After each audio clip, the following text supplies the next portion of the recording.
Only 4 job applications from last week. We require more than that, Mr. Cranston. I know that. I know. I thought I was sick. Did you get any response from any of them? No. Are you sure you filled out the application properly? Yes, I'm sure.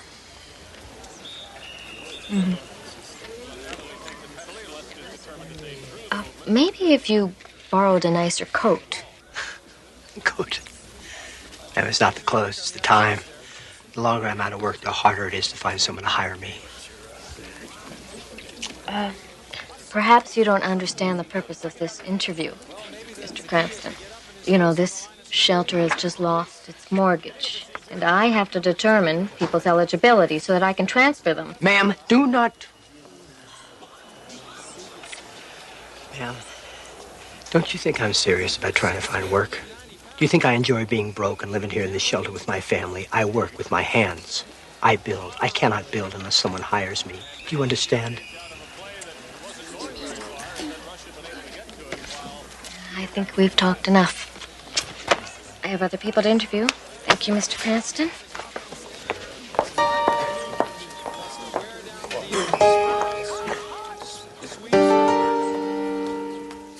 Steve Cranston, a man living what Thoreau called a life of quiet desperation.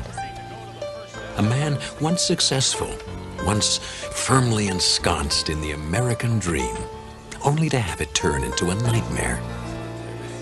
Steve Cranston, a statistic whose number is about to be called from the Twilight Zone.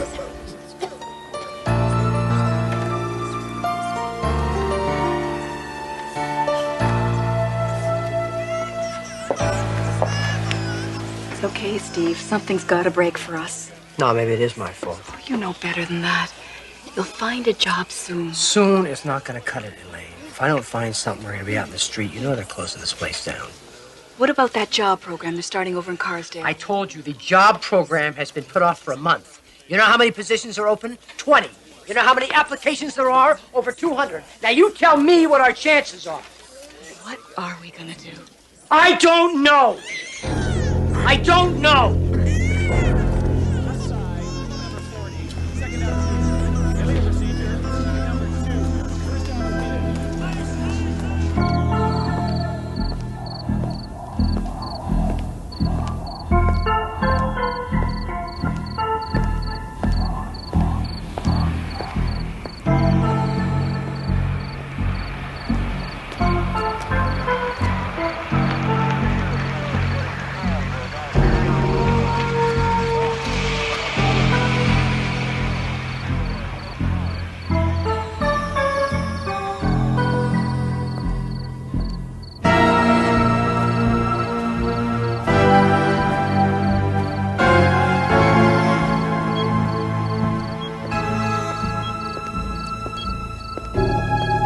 Wouldn't you know it? The one piece I need I don't have with me.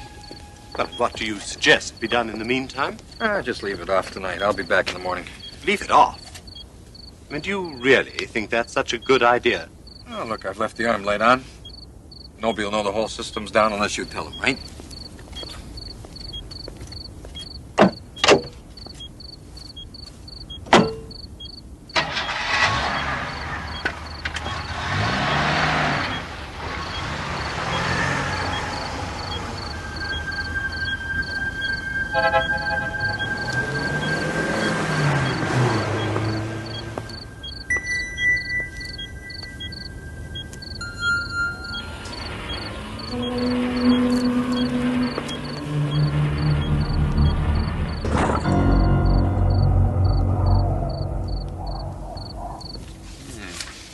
Very nice.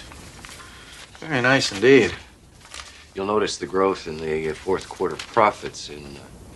Yeah, I can see that. But I still want the audit pushed through.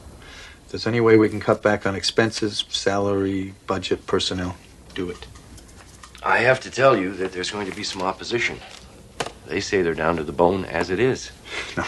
They're not down to the bone. You know how you can tell? They always start to yell when you've hit nerve, not bone. By the time you get to the bone, they've stopped complaining because they know they could be next. I'll do what I can. You do that.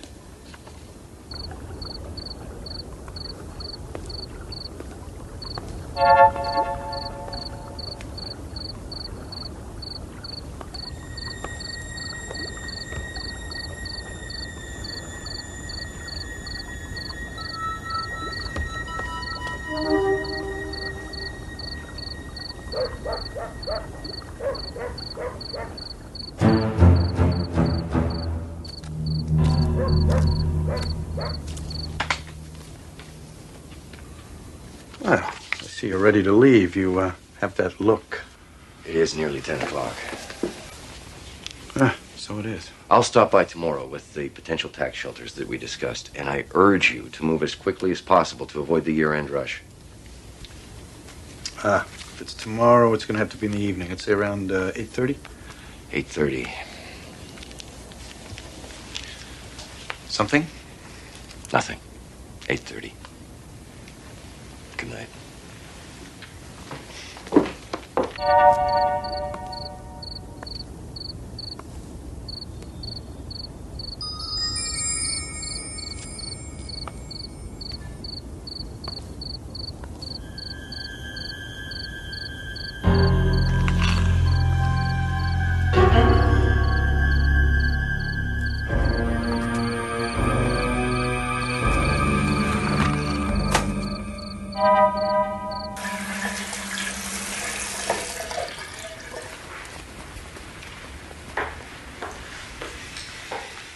Will there be anything else this evening, sir?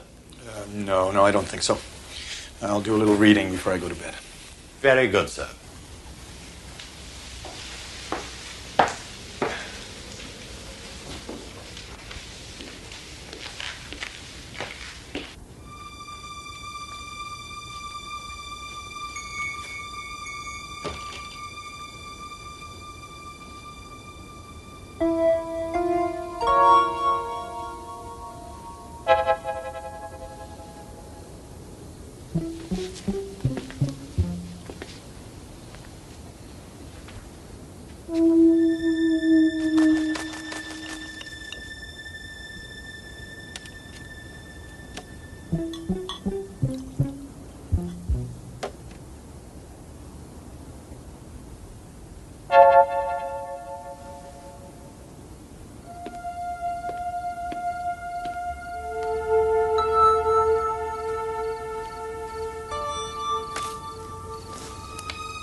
Stay right where you are.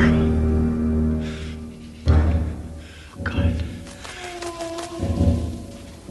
Mister, look, I made a mistake, okay? Don't do anything.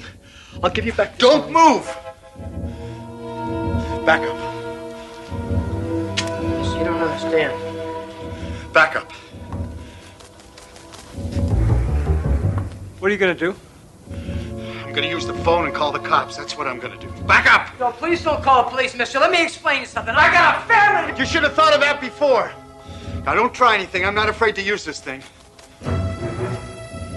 No! Don't you call the cops. I have a family. I have a wife. I'm warning you. Don't you call!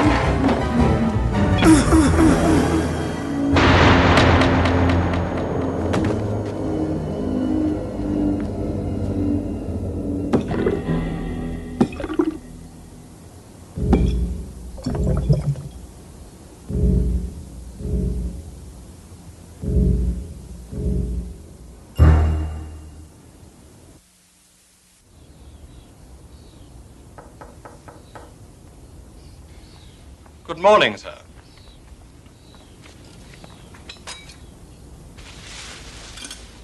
Who are you? What am I doing here? Just try to relax, sir. You received a rather nasty bump when you hit your head. But the doctor said you'd be all right if you rest. No, that's not right. I was shot. So you're confused, sir.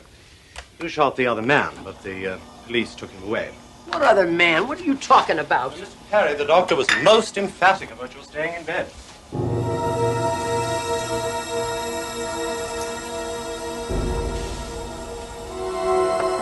Wait a minute. There's a picture here of Lana Taylor, the movie star, and I'm in it. What am I doing in this? Oh, well, as I recall, sir, you and she are romantically involved, I believe. No, wait. Who do you think I am? Frederick Perry, sir. No. No, that's wrong. That's totally wrong. Perhaps I'd better speak to the doctor again, sir.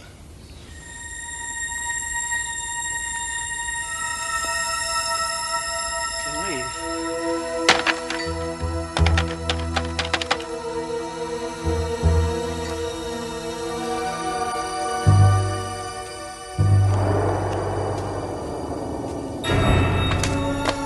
Shelter. Yes, good morning. Is Elaine Cranston there, please? I'm sorry, she's not here. No, I have to speak to her. It's urgent. I'm her... She's at Mercy Hospital. Seems her husband got shot last night.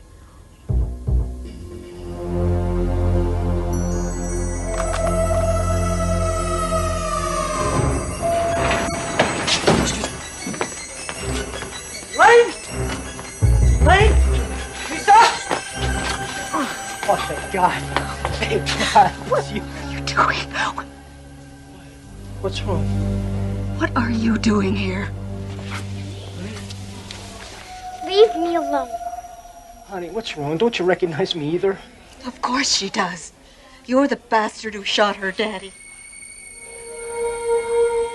Stay away from him, do you hear me? Just stay away! Oh, God, this is totally crazy.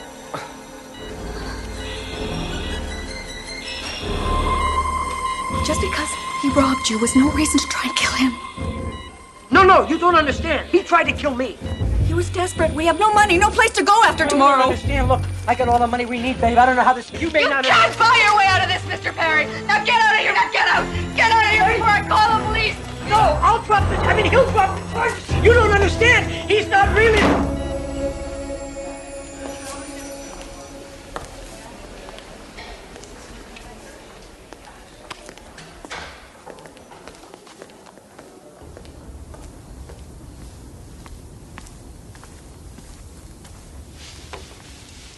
Here you are, sir. I hate lobster. I thought you loved lobster, sir. Things change. Too many things.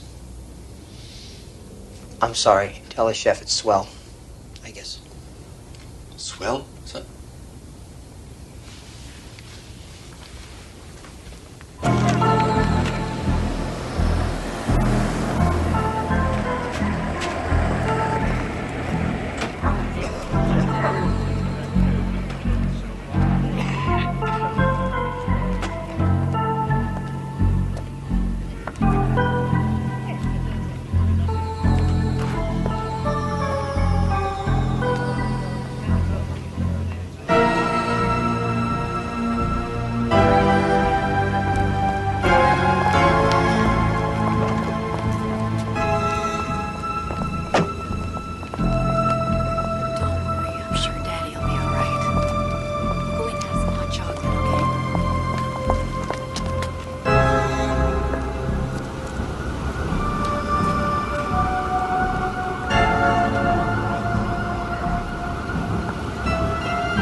are you doing here?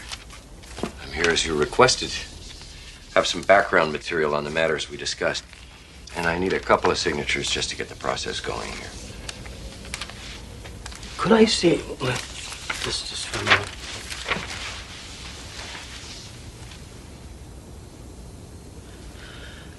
This is a lot of money. You should know. Needless to say, we have a number of options we can pursue here to get the best possible shelter for the money. Shelter? Let me ask you a question. How much money is this? I mean, if I put it all on a table in a great big pile, how much would it be? Well, accounting, stocks, real estate, long-term municipal certificates of deposit, a little over 40 million. Of course. And, of course, there's about 800,000 in cash and mutual funds. And I could spend that, right? Yeah, sure. You could. Do you know this place called the 8th Street Shelter? It's a place downtown for the homeless. Their mortgage is running out tomorrow, and I'd like to, To what? Not buy them out. Yeah, I would like to buy them out. I'd like to buy out their mortgage. I'd like to make sure they don't close down tomorrow. But, Fred, you can't just... Why not? It's my money, isn't it? But why? What's the reason? Never mind why. Just do it tomorrow morning. You sly fox. Something big's going to happen there, isn't it? And you want to be in on it. Let's just say the decision I make is going to affect an awful lot of people.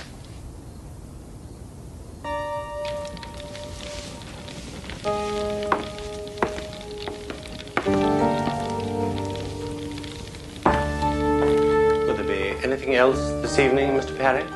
No, thank you, Lawrence. Good night, then, sir. Good night.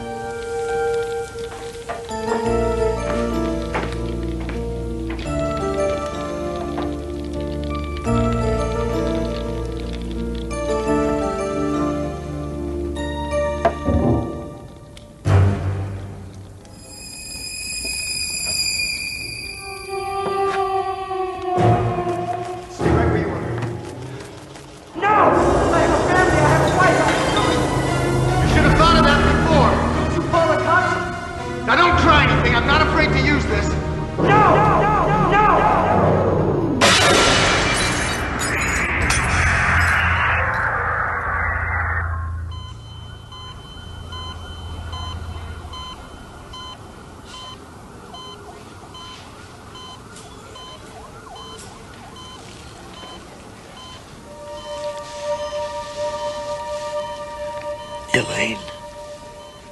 Dad!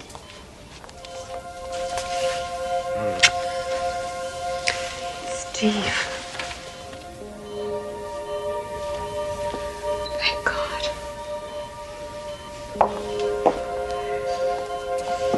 What happened? What am I doing back here? You were shot breaking into the house. Don't worry, sweetheart. The man you tried to rob dropped the charges. You take it easy. As soon as the doctor says you're better, we can go back to the shelter. The shelter? Isn't the shelter shut down? No. City applauds benefactor. Listen to this. Spokesman for financier Frederick Perry announced plans today to buy out the mortgage on the 8th Street shelter. Perry, when reached for comment, simply said that it was the right thing to do. But it wasn't him. It was me. Maybe in a way it was. Maybe Perry saw what desperation could do to somebody and thought it was time he did something about it. Best of all, honey, I talked to the director of the shelter, and he said there's enough money now for some real work to be done, and he wants to hire you.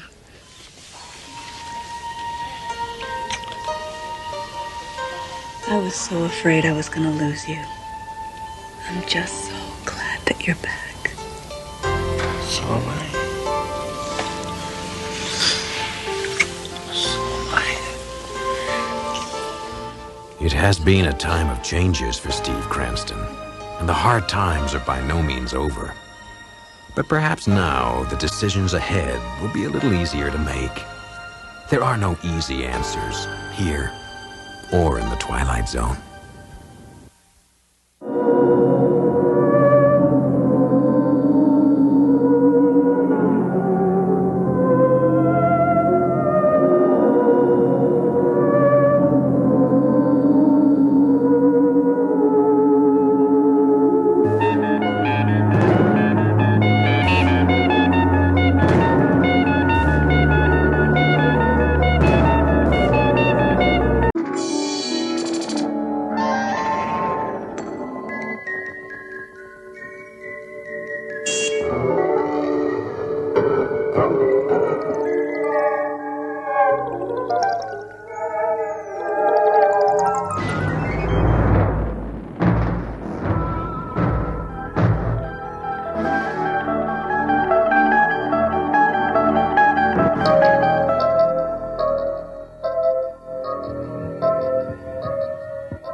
folks. Closing time.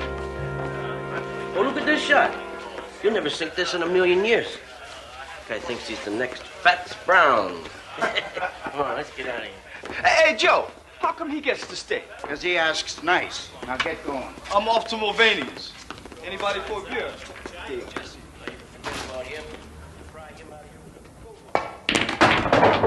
You see what I mean?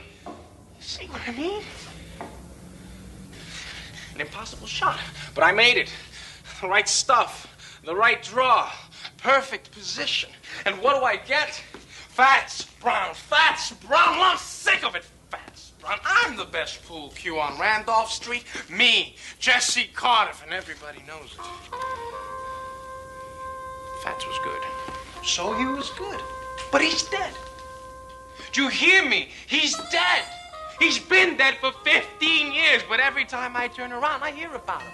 That was pretty good, Jesse, but Fats was better. Fats was the best, Jesse. Fats Brown is dead. If he was alive in this room, I could beat him. You'd see, I'd give anything to play him one game.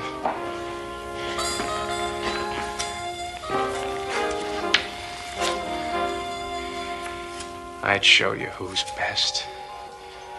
One game. One lousy game. At your service. Jesse Cardiff, pool shark, the best on Randolph Street, who will soon learn that trying to be the best at anything carries its own special risk, in or out of the Twilight Zone. You called? You're dead? Not really. As long as people talk about you, you don't really die. As long as people speak your name, you continue. The legend doesn't die because the man does. This is impossible. Nothing's impossible. Just some things are less likely than others, that's all.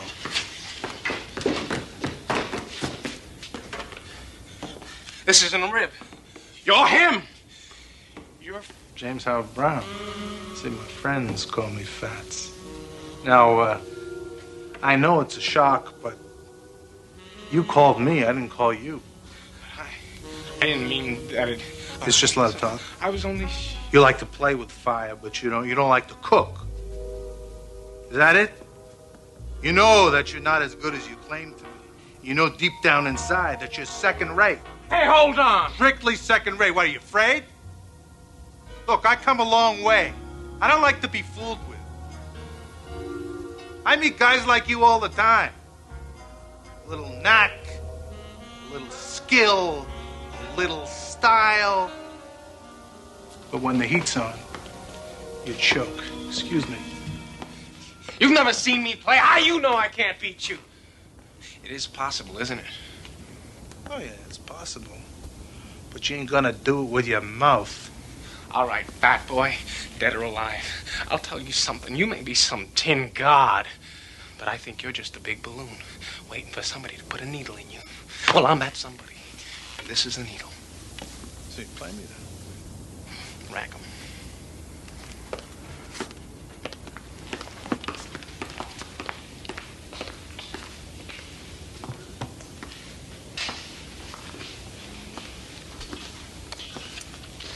Steaks?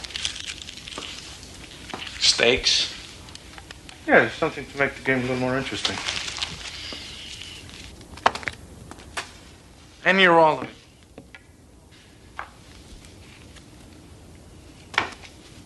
Hey. Use your brains, kid. What good is that to me? And what?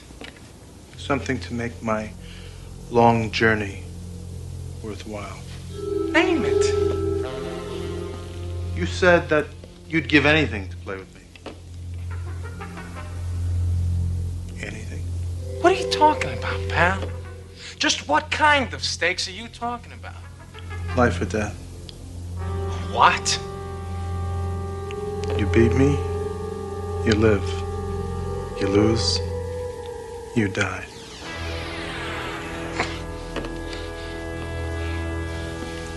It's interesting. It's interesting to see how much faith you have in yourself. You don't want to be the best fat enough, kid.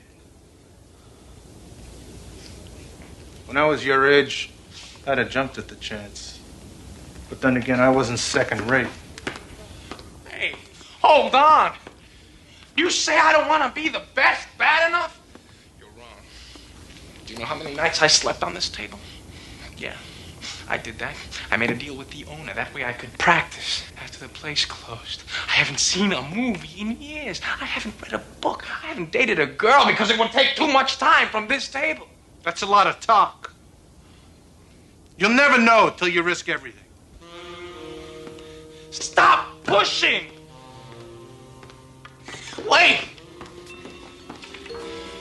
Don't go. Then you accept the terms. Life or death. Rack the balls.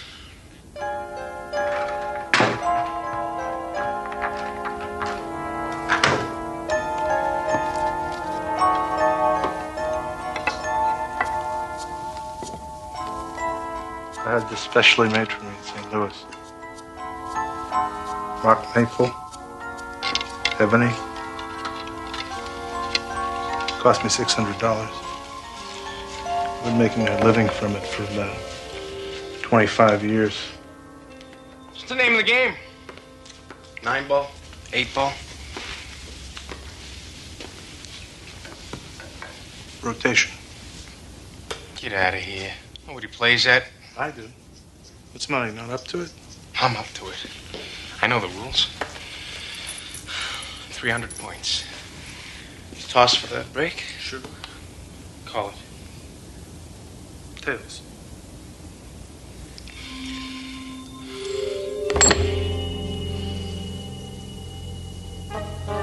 Change your mind? You can, you know. Heads. My break.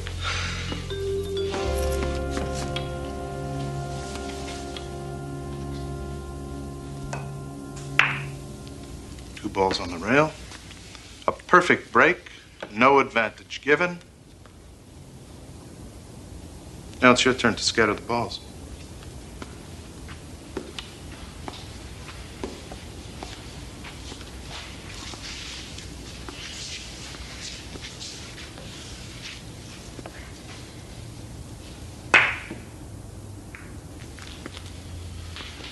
Do something with that.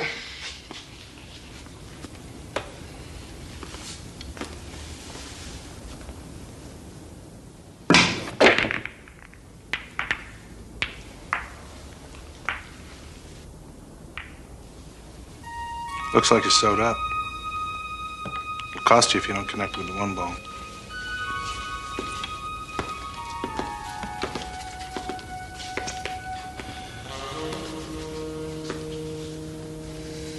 Bank.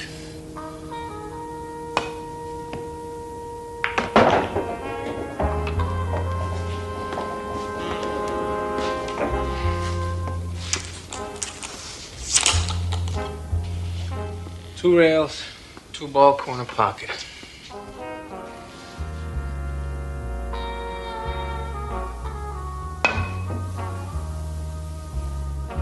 Did you see that, fat boy? Funny. No man can rise to the occasion when his life is at stake. 2-ball, 2 points. Not bad. It was great! You're like all the others. You keep trying to bring me down. When I was a kid, there were plenty of guys like you. Guys that were good at things. Like music, basketball, arithmetic. They'd do everything they could to make me feel this high. But you fooled them, didn't you? Right. I knew that somewhere there was something I could be good at. I had the eye for it.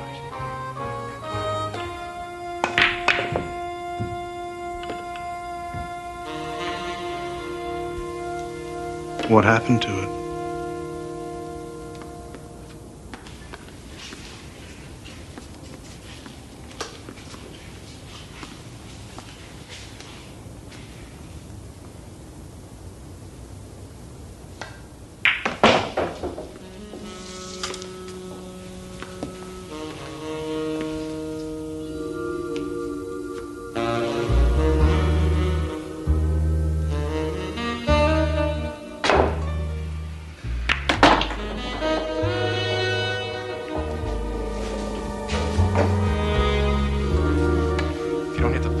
scratch. And that'll cost you points.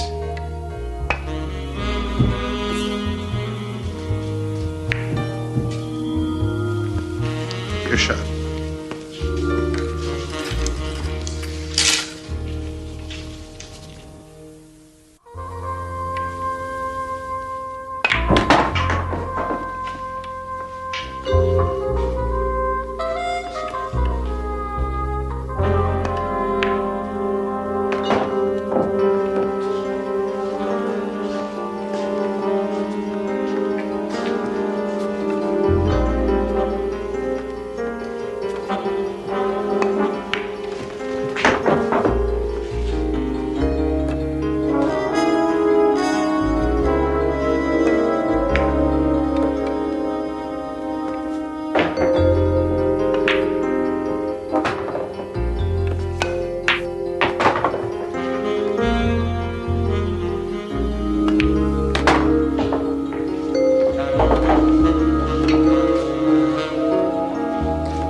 Points. You have 7. Game's young yet, my friend. Very young. Shoot.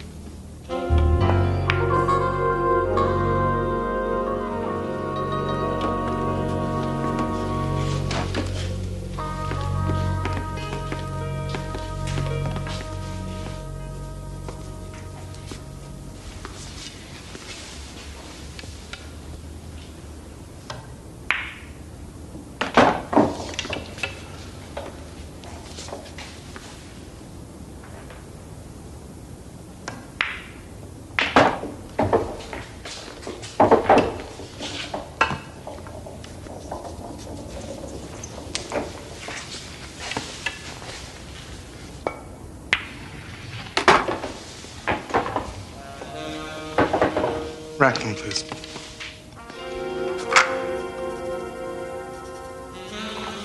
$15 ball in that pocket, and a perfect break at the same time.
You need every ball on the table to win.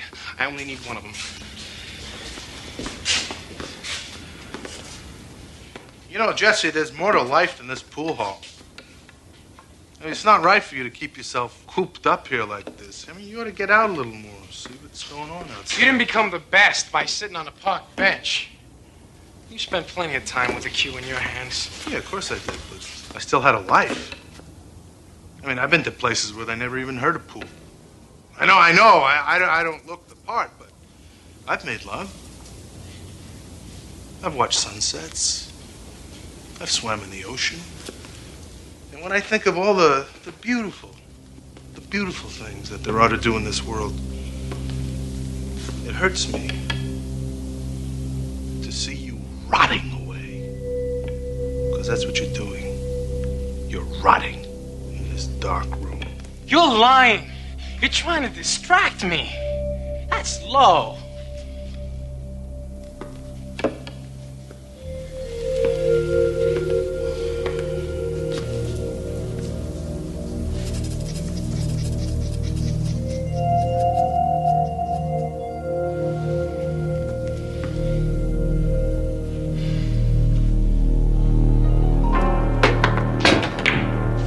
You did that on purpose. You made me miss. A little gamesmanship, a little pressure and you come apart. That's kid stuff. To break your concentration, you go wild.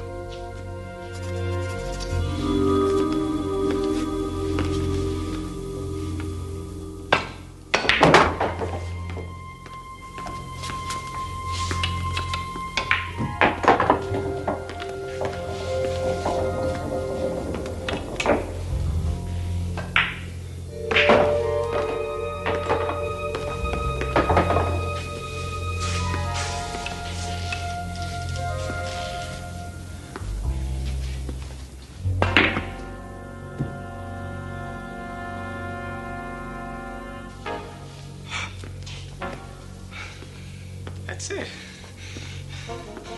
The game ball. All my life, I've waited for this moment.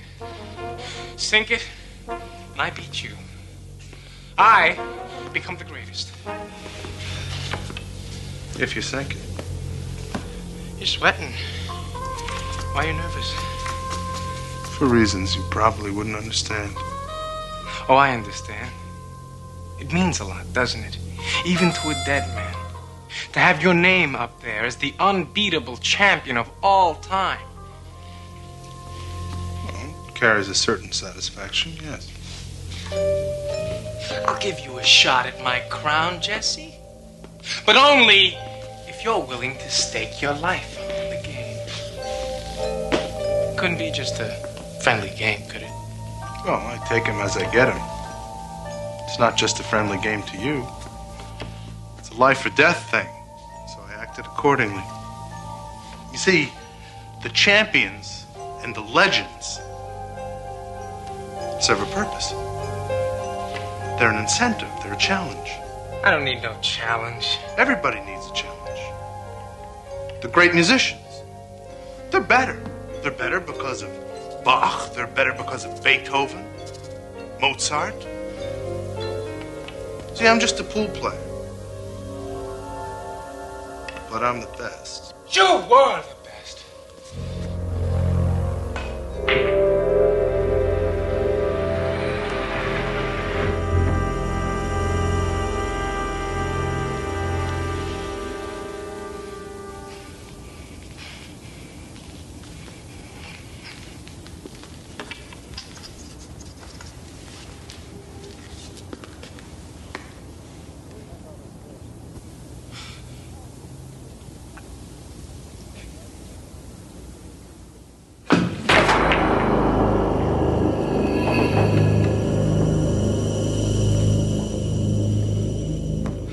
What are you waiting for?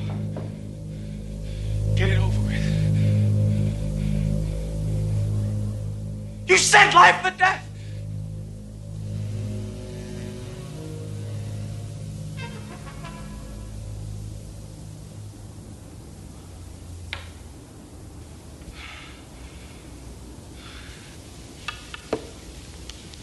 No, you really didn't expect me to kill you, did you? You said if I'd won, I'd live. If I'd lost, I'd die. And you will. As all second-raters die. You'll be buried and forgotten without me touching you. See, if you'd have beaten me, if you'd have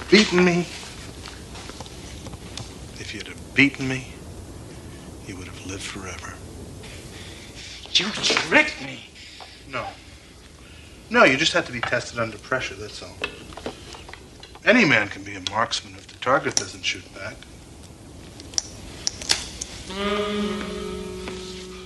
Wait! It's not over! I haven't given up. I'll practice. Night and day. I'm still alive. I can be better. I will be better. From me again, Fats Brown.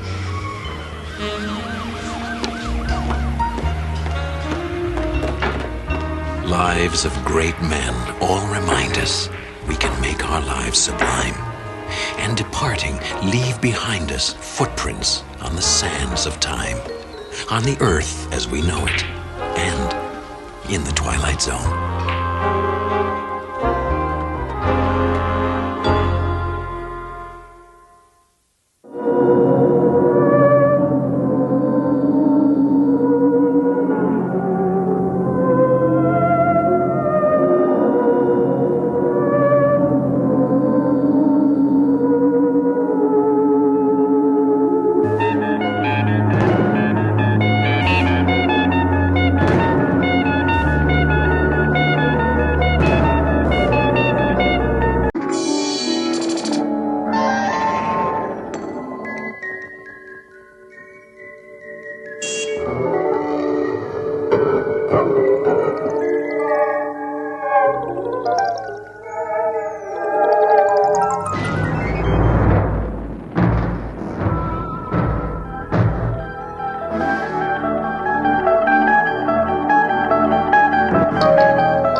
Mr. Foster. This is the unemployment office returning your call. I'm sorry, but your benefits as of the 2nd, 17th, 99 have expired. You can reach me at the usual number, but I'm afraid there's really nothing I can do.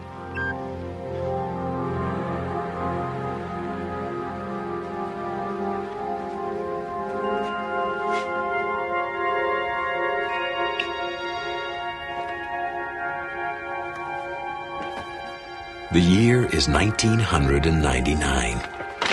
Within the box, evidence that some things do not change with the passage of time. Its contents, the collected debris of a shattered life, now valuable only for the dimes and nickels they can solicit from a third party. A familiar process, and a familiar long walk that is about to lead into the unfamiliar terrain of the Twilight Zone.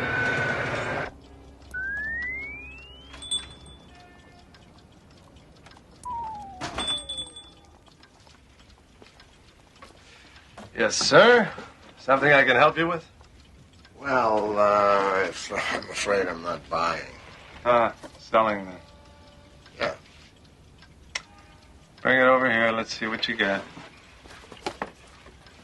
I know it's not much. You know how it is. Hard times, lots of things going wrong. Mm-hmm. I guess you hear that a lot in this business, huh? Yes, I do. $50. The watch alone is worth that. Make it 60 then, but that's as high as I'll go. There's a depression on, you know. You can take it somewhere else, but you won't get any more. And when you come back, the offer will be 50. Flat. Couldn't you make it 65? Done. Sure you've nothing else to sell? No. You weren't sent here, were you? Referred? Referred? No. Look, if I had anything else to sell, it'd be in the box. I got nothing left. I'll tell you what I do have. A gut full of pain. You want to make me an offer, go ahead. Now, what's the going price for pain these days? Perhaps there's something else we can negotiate. Come.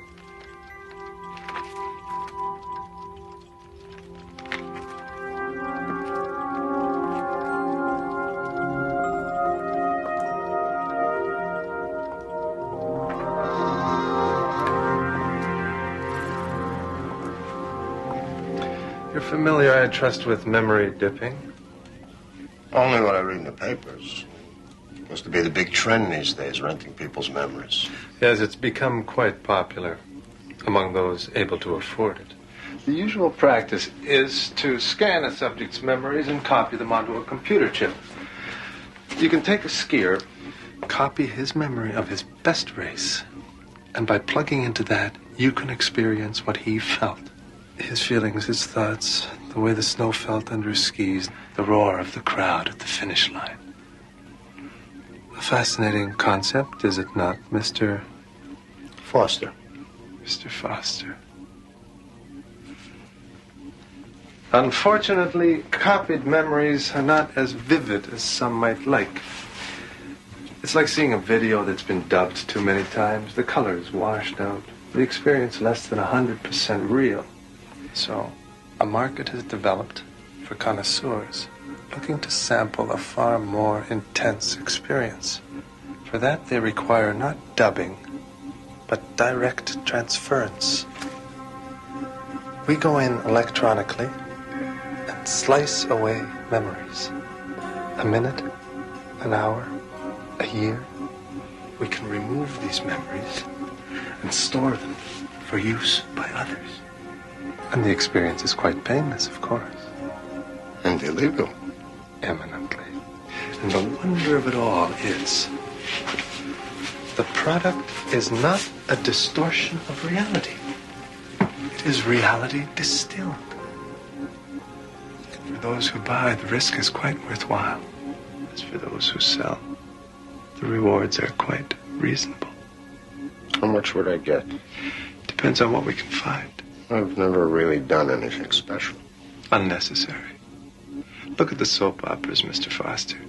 No alien invasions, no vast sagas. But they know the value of voyeurism. And so do I.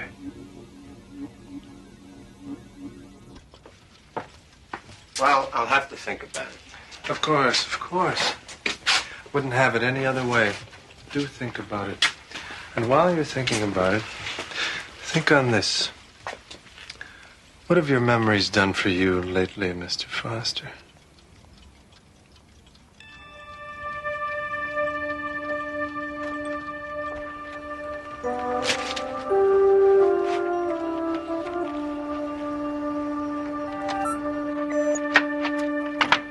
Third reminder, Foster.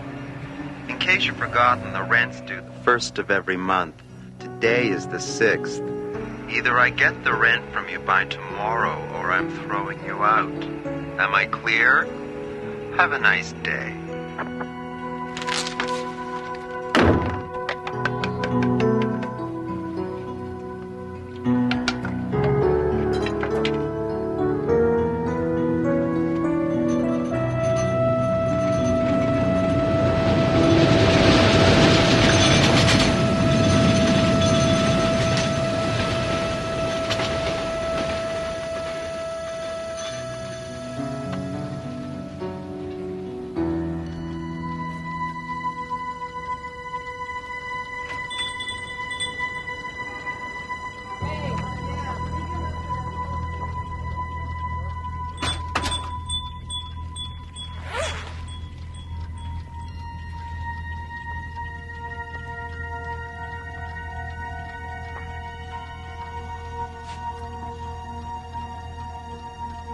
It's not fair, you know. Very little in life is, Mr. Foster.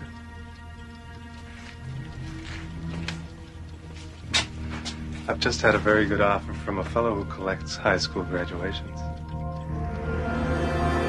It gives me great pleasure in presenting this next student not only with his diploma, but also with this watch in recognition of his leading the fundraising for the new gymnasium.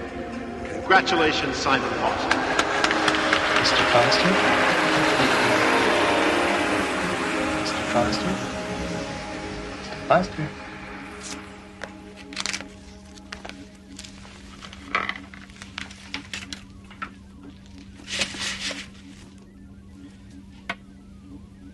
Here, drink this. For some reason, the process tends to dehydrate it a little.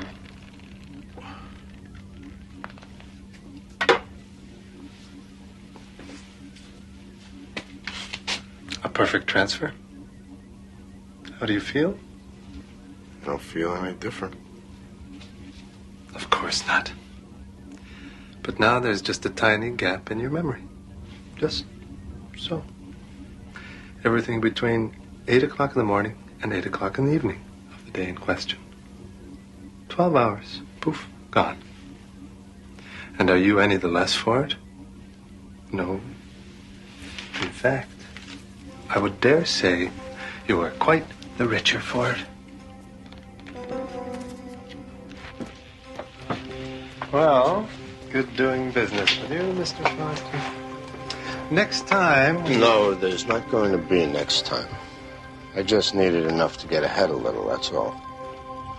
Thank you for your help. As you say, but if you should ever change your mind...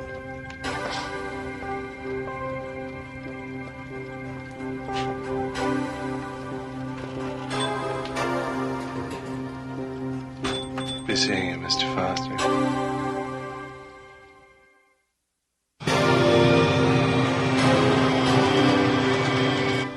600, 620, 625. Thank you. Now, if you don't mind. Next month, too. New policy. Got a lot of transients coming through here. Owner says we have to have an extra month's rent. Can't do that. Look, I tell you what. Why don't you go running off to the Housing Commission and tell them all about it? And maybe when you get back, you'll find your apartment rented. One of those clerical errors you hear so much about.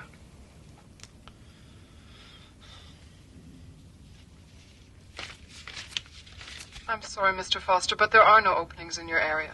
When a vacancy opens up in your field, you will be notified at that time. Goodbye.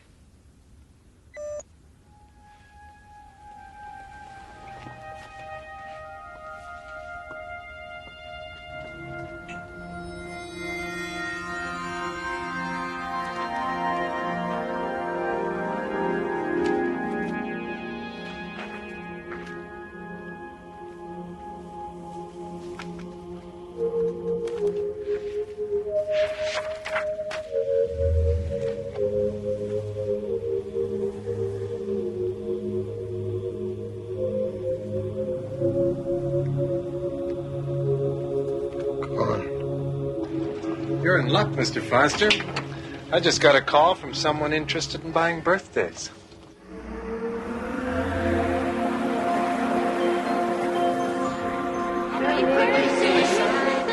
There's 5 candles, Simon, and 1 for good luck. Close your eyes. Make a wish. Make a wish, Simon. Blow out the candles. Good boy. Happy birthday, Simon.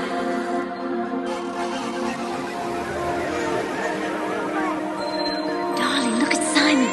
He's taking his first step. Look! That's my boy.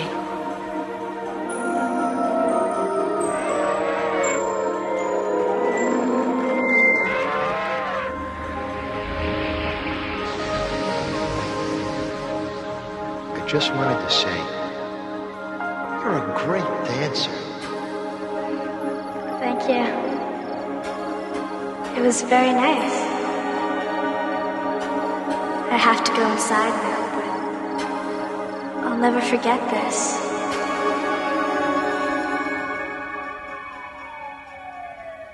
Punctual, Mr. Foster. Very good. We have a job in the repair field which your record indicates you're perfect for. We just have to ask you a few questions. Strictly formality, you understand. What high school did you graduate? Cliffordville High in Madison. With 2 years of junior college. What was your major? I think it was... Your resume lists engineering. That's it. If you could just give me a minute, I think that I have some records around here somewhere. I'm sorry, but we are pressed for time, Mr. Foster. If you're not ready for this interview, you should have... No, I'm ready. Sorry.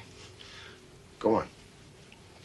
Please describe your training in that field during your college experience. Well,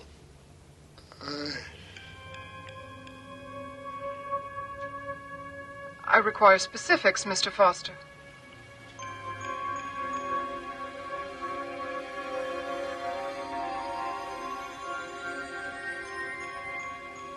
I'm sorry, Mr. Foster, but if you're not going to cooperate...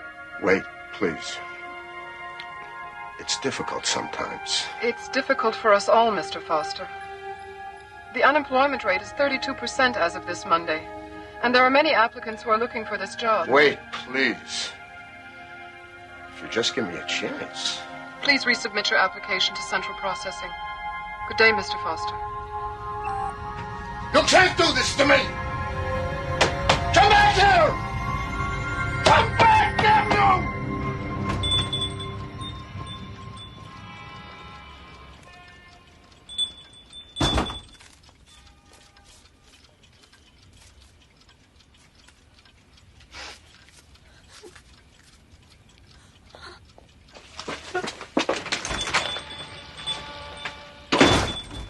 My God. How many? How many others? I run a business, Mr. Foster. Like any good business, it depends on volume and diversity. One must be responsive to the fluctuations in the market. Oh, save me your grand gestures. You're not going anywhere. Even if you leave, you'll be back. Your kind always comes back. We come back because bread is $5 a loaf and meat you can't even buy unless it's on the black market. I look around, the only person I see eating is you. I pay you a fair price for what you have to say. It's not enough! You say this minute is worth a nickel, an hour, maybe $1. 5 if something interesting's going on? What gives you the right to put a price tag on my life? I didn't. You did.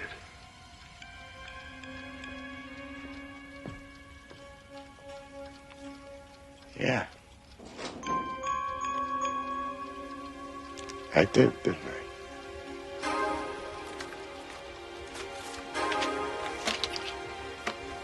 So what'll it be today, Mr. Quint? Trip to the zoo? Ride on a roller coaster? Why don't you take my first marriage? Save us both some grief. Not interested? I'm only buying one thing today. We need a companion piece to the young lady who just left here. We want to buy the first time you made love. I can make you a very good offer. No. Take it or leave it. That's all I'm buying at the moment. Walk away, and who knows if I'll be buying anything else.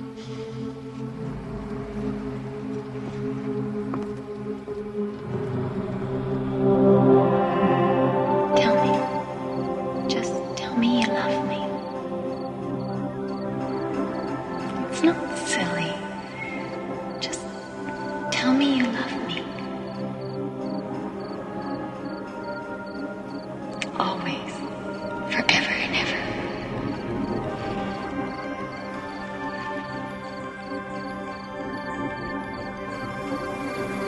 That will be all?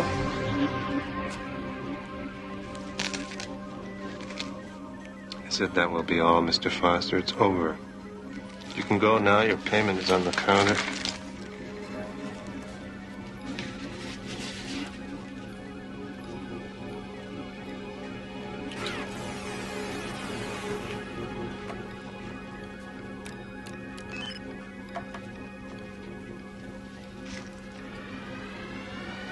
She's in here, isn't she? Don't touch the equipment. You might damage something. You know, they say you can always remember the first time with a woman. I guess now I'm the exception to that rule. Very good. Now, if you'll please just... I want her back. Changed my mind. Just take your money and go. I want her back. I want her back in my head where she belongs. I want my life back. You've got my life. I want it back. You give me my life back. Yeah, I want my life back, damn you. I haven't got it. I sold it. Don't you understand? It's not here. Then get it. I can't.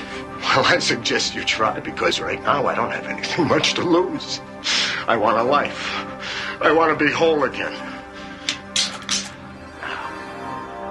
Now! There is a way. But it's not perfect. Well, like you said, Mr. Quint, what in life is...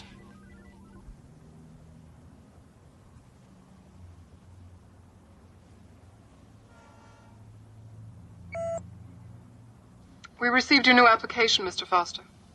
Very professionally typed. Did you have it done by a service? No, ma'am. I typed it myself. I see you've added clerk typist to your job goals. And a number of other occupations. Where exactly did you learn to type?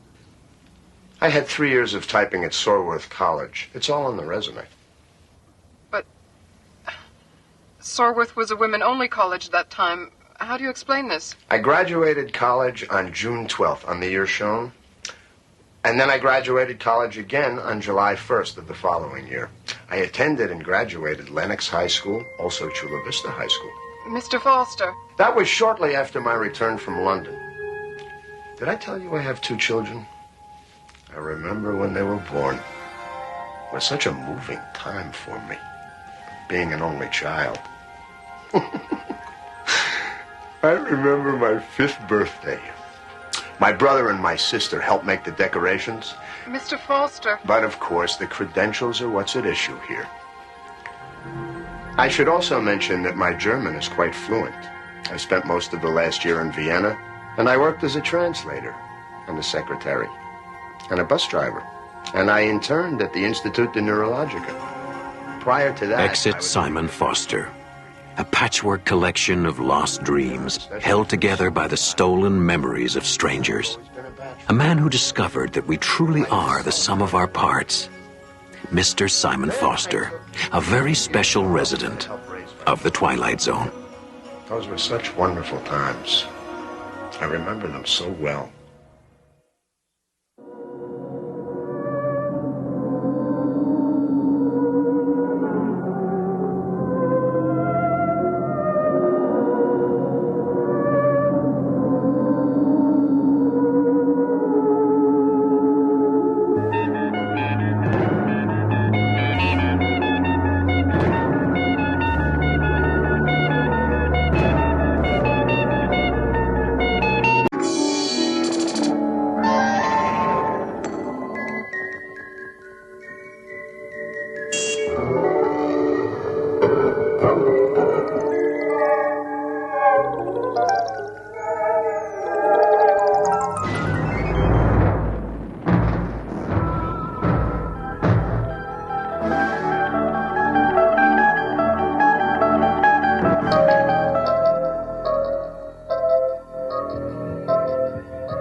My deepest sympathy.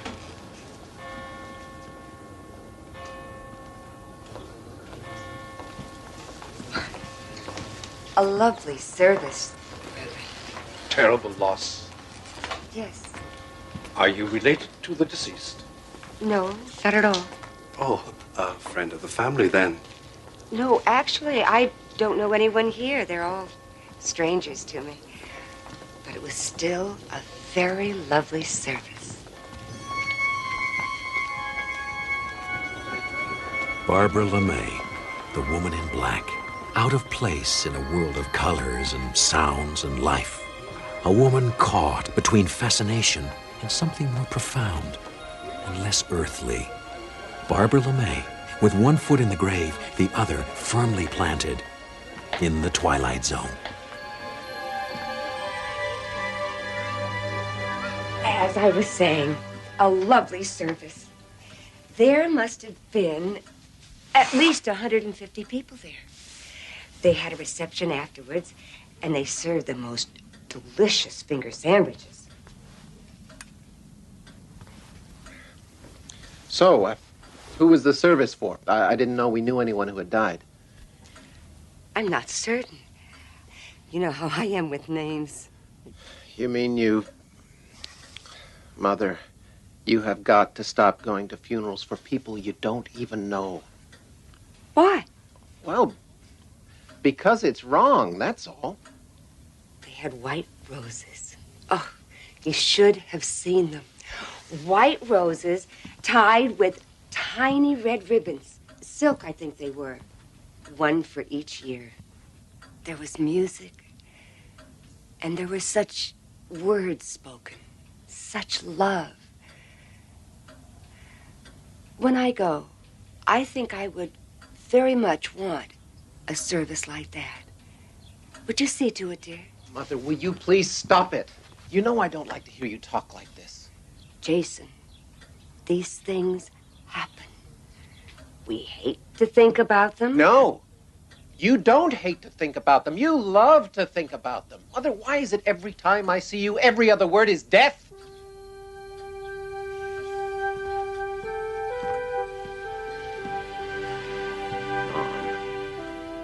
When I asked you out to the coast to see Margie and the kids, you couldn't. You couldn't come because you said you couldn't make any long-term plans. How the hell am I supposed to explain that to them? I'm sorry. Grandma can't come for Thanksgiving because she isn't sure whether she'll be alive or not. hurt them. I'm sorry. I really am.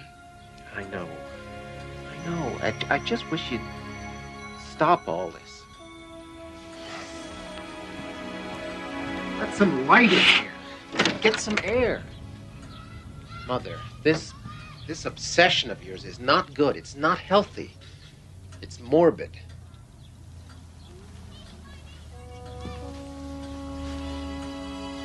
Mom, I love you very much. And I want you to see your grandchildren grow up. I'll try. I will, really. Okay. Oh, I'm sorry. I've got to go. Plane to catch. Then you go. And you give my love to Margie and Ben and Susan. I'll be fine. Really.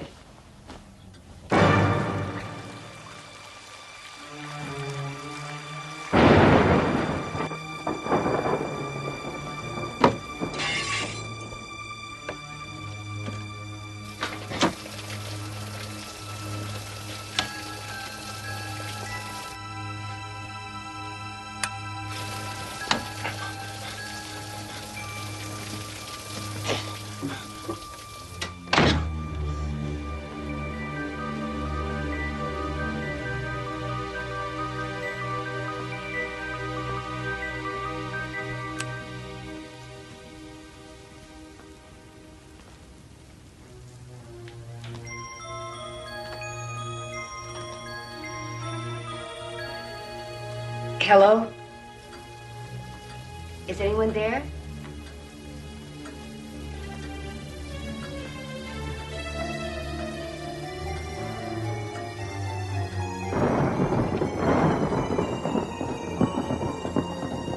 Don't move! Don't call the cops. I'll kill you, I swear.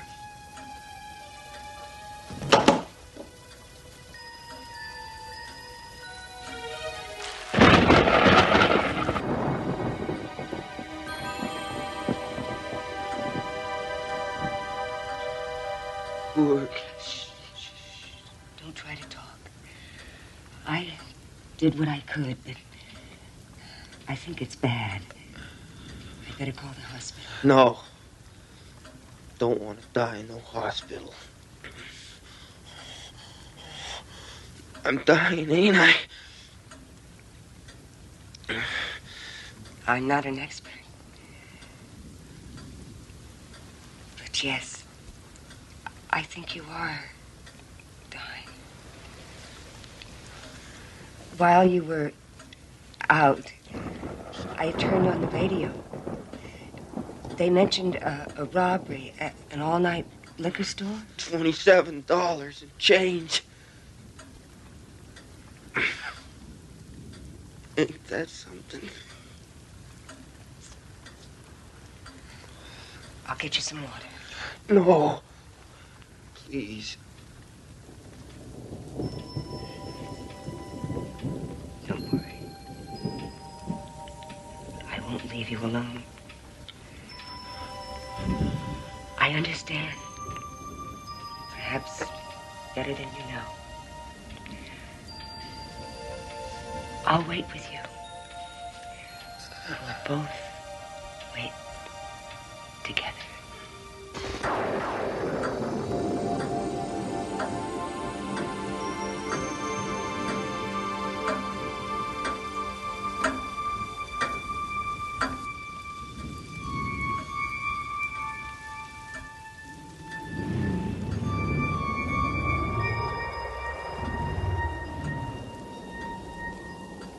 You're here,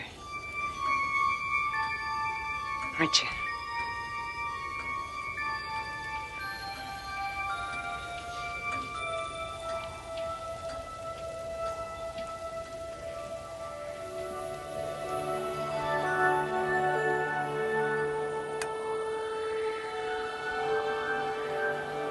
Yes, I'm here.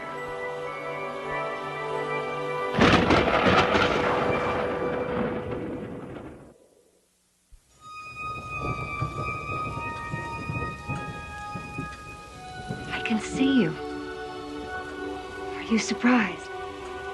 No. No. I suppose you wouldn't be. We spent so much time together, you and I. It must make one more sensitive. Yes. I was in the hospital once. The woman in the room next to me died in the night. I felt you nearby. Who are you talking to? No one, Trent. No one. It's all right. It's so cold.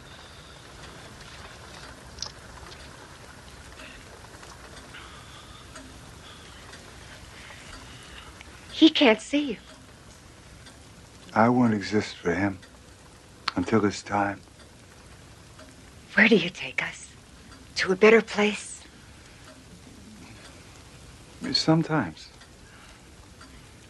It must be beautiful. Well, it's a place like any other. Oh, no, please. Please, wait. Wait. Why don't you take me instead of him? What's he to you? Nothing. No one. But he can't see the beauty in you. I can. I see it in so many ways. The peace, the freedom, the tranquility, the poignant, fragile beauty of that one final exhalation, the gathering of the soul, the ceremony of... It's his time. Oh, but he can't appreciate you as I can. I have no one here, not anymore. No. Why? I cannot take life where none exists. I've seen you in so many places. You've called my name so many times. You have worshipped at my altar. You've walked in my shadow, seen my reflection in others' faces, and still it's not enough. You don't run from my touch. You seek to embrace it. But I could no more take you than I could take this table. For neither of you lives. I don't understand.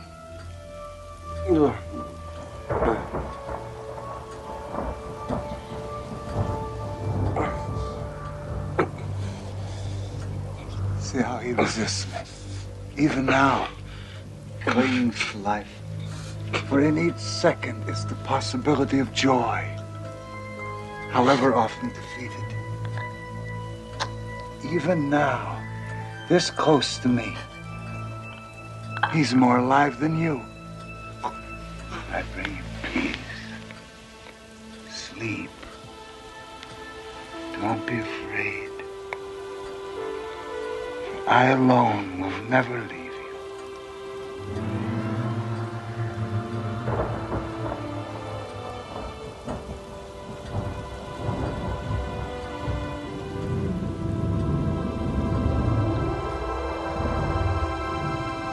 You can't do this.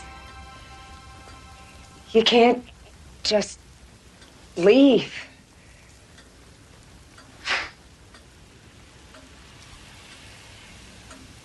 We've been together so much. That would be cruel.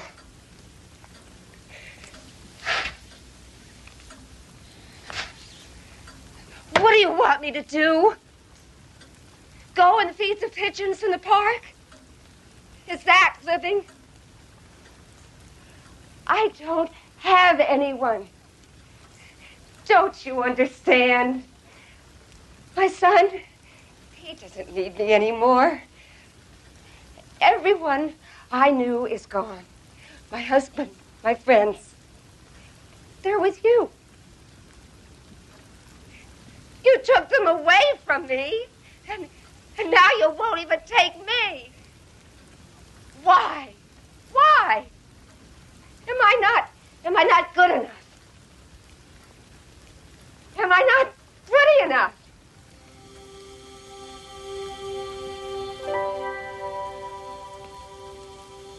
I'm sorry, I yelled. Please, stay with me. Just a moment.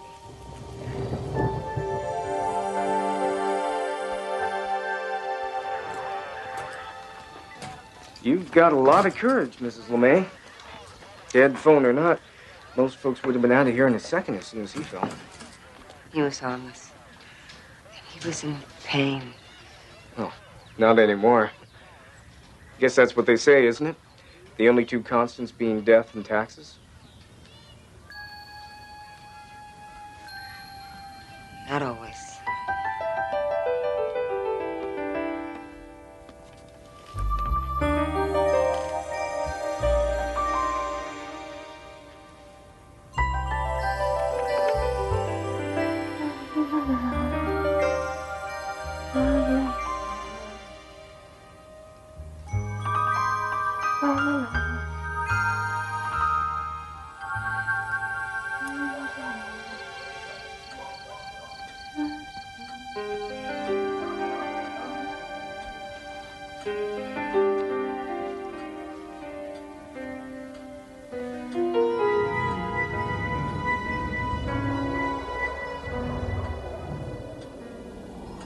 Have I hurt you?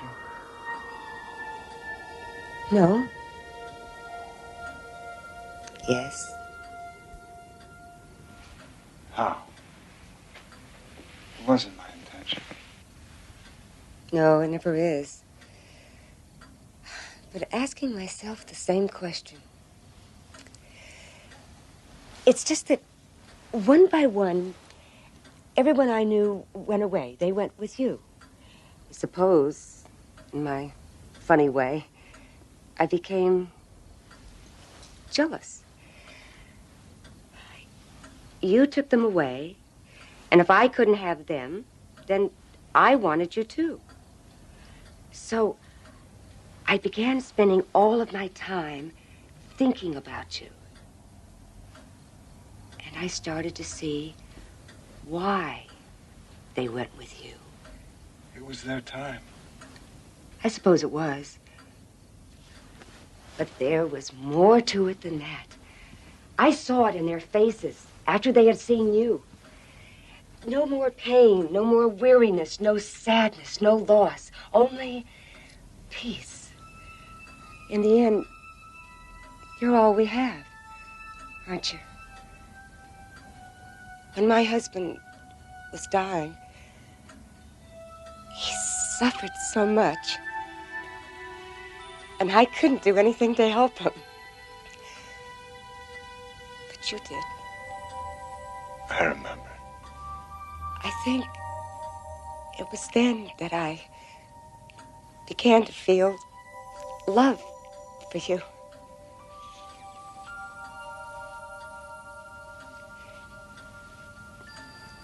After you left, there are quite a number of pain pills in the cabinet, left over from some problem a while back. I considered taking all of them. Whatever you say, even you can't stop me from making it my time, can you? But I couldn't do it. Not with you. I suppose it seemed too forward. I was never very good at being aggressive. Nothing's changed. It seems I'm not even very good at... I've often heard it said, among the living, there are always possibilities. Take my hand.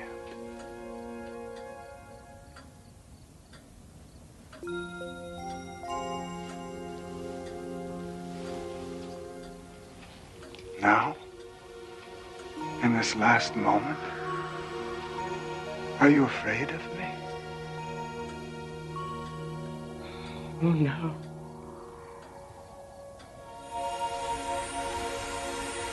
Where are we going? Where you are most needed. I'm afraid he doesn't have much time left.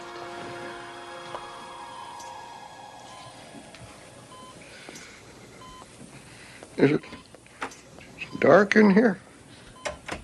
Yes, it is. I'll try to find someone. No, please. Don't go. It'll be all right. I have to go. No, please. I'll be right back. Wait.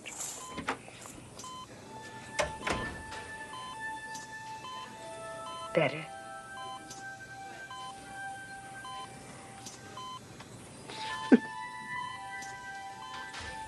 I'm sorry. I'm afraid. Don't be afraid. I bring you peace, sleep, and I alone will never leave you.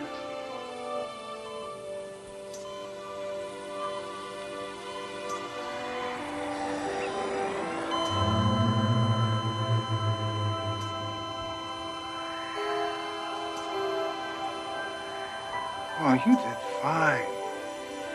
I'm so happy. Incident in a hospital room. Part of the status quo of life and death. A visitation accompanied by cold winds and warm hands locked in a midnight embrace in the Twilight Zone.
As certain as death and taxes, we are told the meek will definitely inherit the earth. Perhaps, but not always. Consider, if you will, Mr. Archie Lochner, a well-known petty crook, sidebar 6-for-5er Shylock, registered coward, and owner of a yellow streak so vivid it could be slathered on a hot dog. Mr. Lochner was written out of the will when the meek were guaranteed their inheritance. And just now, he's trying to avoid another kind of payoff. A soulful payoff in that off-track betting parlor we call the Twilight Zone.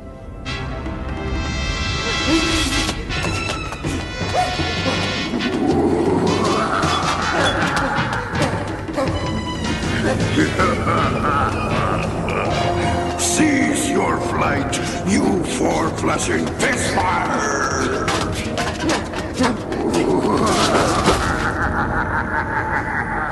This is the second most ill-advised action you have ever taken, Archie Lochner, you miserable garment of human meat. The first was trying to make a bargain that would outwit me. I'm 32,000 years old, you human virus. Even among my peers in the fourth canonic order of demons, I'm considered a truly ghastly dinner companion. Did I mention I enjoy sucking the marrow from the living bones of idiots like you? Whatever made you think you could outwit the magnificence of Volker? I still got 2 days. The contract ain't up for 2 days. Why is it you're tormenting me? Because I'm a demon, you imbecile. I don't send singing telegrams. I torment. It's what I do. That's why I'm called a demon instead of the Easter Bunny. 2 days. You made the deal. You don't bug me for 2 days. Bug you. Bug you. 2 days from now, I'll remember you mentioned bugs. Perhaps I'll turn you into one. A small, black, crawling bug, not unlike the kind I spear with a claw, crack like a nutshell, and feed to my serpent mate, Diptha. She loves to be bugged.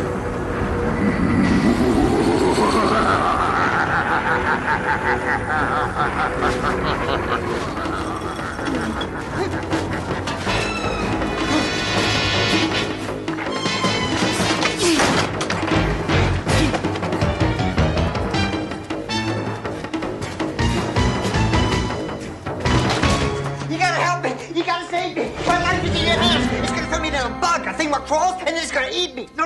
He's gonna give me to his wife, his snake lady, and she's gonna eat me. So you better help me, because if you don't, it's gonna be all over for me. Why don't you twist off his head, Mr. Lancaster, sir?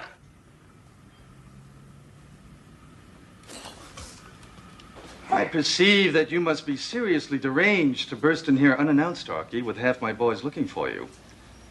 That is, unless you have secreted somewhere on your scrofulous body the $165,000, including today's interest at 750%, that you have owed me for 3 months, 3 weeks, and 4 days. You gotta protect me, Mr. Lancaster. I can do that, sir. I can twist off his head for you, Mr. Lancaster, sir. Sit, Bork. Nino, before we have Gus and Bork reduce him to his component parts for shipment, would you be interested in hearing his tale of woe? Calmly now, Archie. Tell us what seems to have unhinged you. The 165 G's I got loaned from you, Nino, I needed it because I had to make this kind of deal with this demon. This thing with big teeth, he calls himself Volkerps.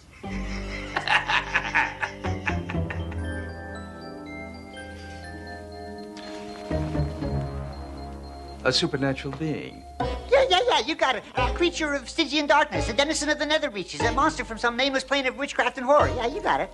Bork, twist his head off. I ain't making it up, Mr. Lancaster. Honest, I ain't making this up. That thing's after me. He's right out there in the alley. Go on. Well, we made this kind of deal, me and this Volkerps. See, he gives me all the winners at Pimlico, Aqueduct, Santa Anita, Hawthorne, Liberty Bell, and Maywood, all in the same day. See? In exchange for? First refusal option on 51% of my immortal soul. Things must be worse in hell than we know. Your soul's gotta be pretty grungy and soiled, kid. They said good help was hard to come by. He mentioned doing windows and floors. What do I know? Then you'd be able to pay me back in full, including the crippling interest rate. And you'd finally manage to extricate yourself from the nasty, brutish life that distinguishes you. Well, that's how I supposed it will be. Oh, yeah, sure. And pigs will fly, eh? I mean, he gave me all the winners, all right. 20, 30, 42 of them. And I bet them all, and they won. Each and every one of them.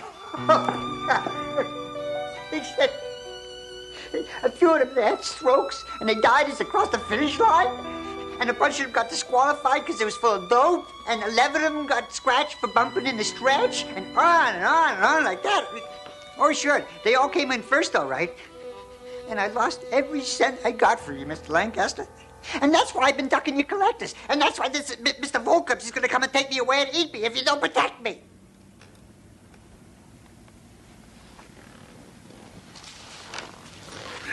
Why should I bother, even allowing that this fantasy has a basis in fact?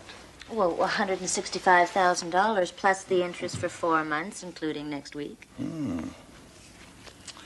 Miss Thorne is my accountant, Archie. She makes a strong case for your continued existence, despite its truly distinguished wretchedness. Then you believe me? I believe that I believe you believe it. As the most powerful underworld figure in this great metropolis, I have managed to make cohesive sense of the rackets.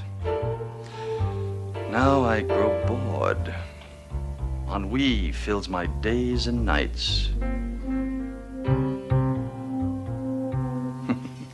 Save for the joys of my association with Miss Thorne, of course. You've bought yourself a momentary reprieve through dint of sheer imagination, Archie.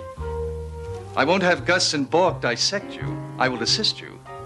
Already I feel heroic. Now tell me, how did you even go about locating a demon in these conservative climes? Well, this is a woman I heard about. Supposed to have a strong in with the netherworld. I visited a couple of times. She set it up. I think she gets a commission. I suggest we pay her a visit. Gus, the car, if you please. Try to hurry, dear. We have dinner with the mayor tonight. Mm-hmm.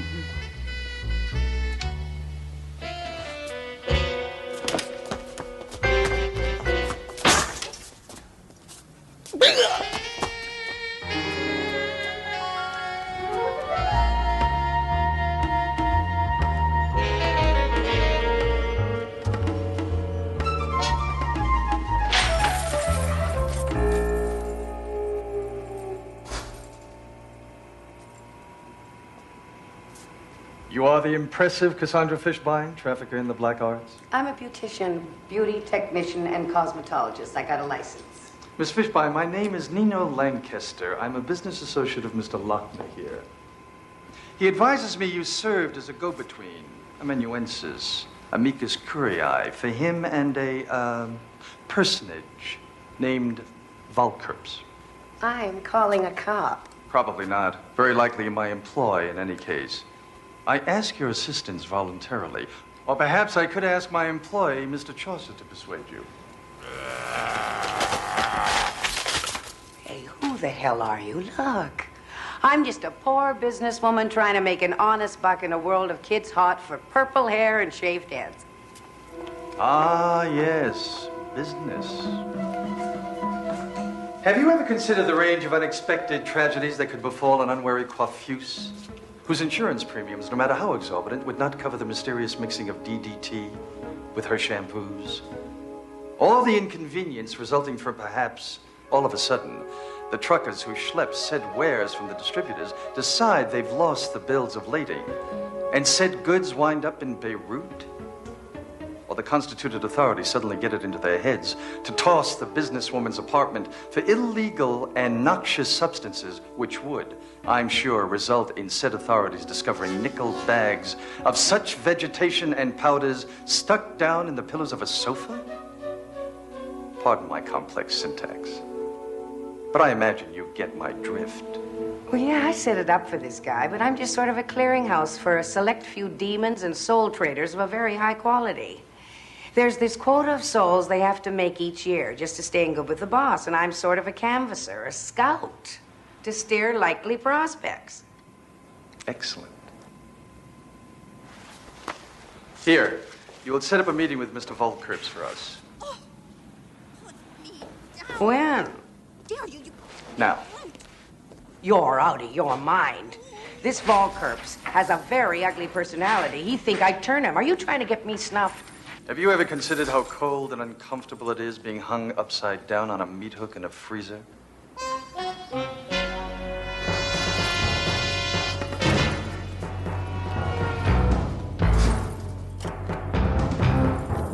By all the Majas of Solomon's court, by the three-eyed moon of Astaroth, I call thee, Valkerps, to come forth.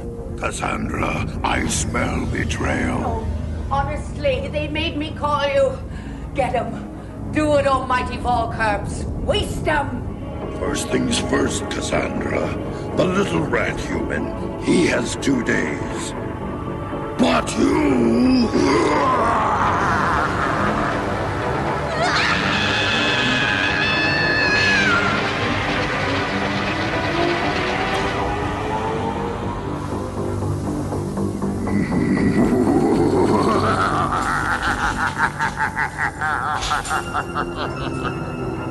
Next.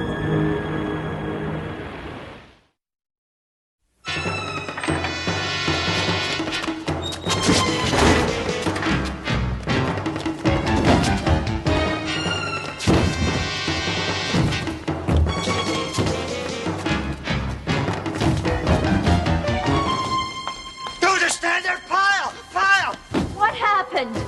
Where's Nino? He's dead. He's got to be dead. Volker's cave.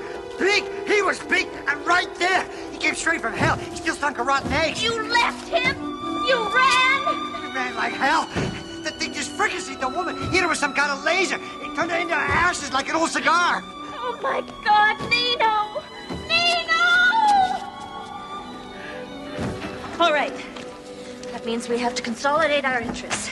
Get the accounts transferred into the corporate name, begin amortizing the rolling stock, and make sure that none of the boys try to take over the territory. Are you crazy? That thing's gonna fry us and eat us. It's coming! Who's there? Nino, open up. You alone? I said open the door, now.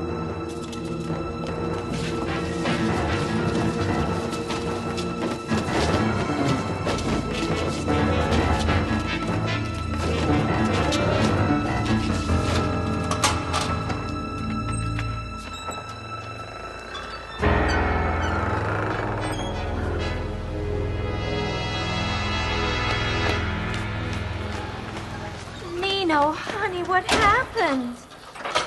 Can you walk? Obviously. Well, is your body burned? Get away!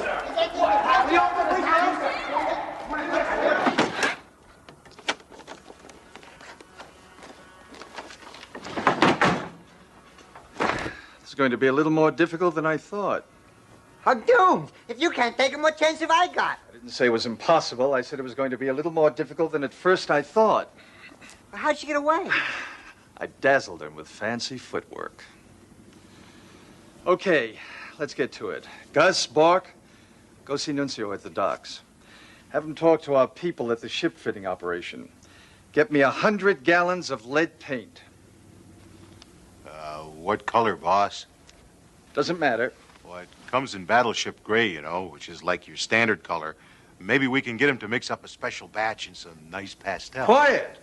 I don't care what color. Get gray, get anything, but get me 100 gallons with the highest lead content they can find. Then spray the inside of this office. Ceiling, floor, walls, windows, every inch of it, every corner. Then do it all over again. And when you're done, do it 10 times more. While they're getting the paint, you keep an eye on Archie.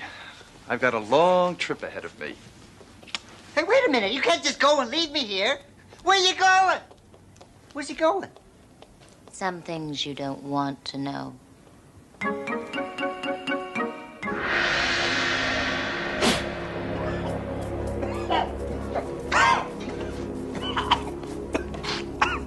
Is this gonna save me? I am not at the pinnacle of my profession for nothing, Archie.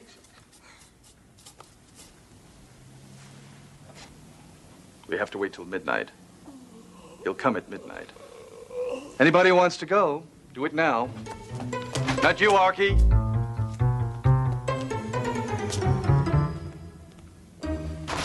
Here's looking at you, kid.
I'll give you one chance. What?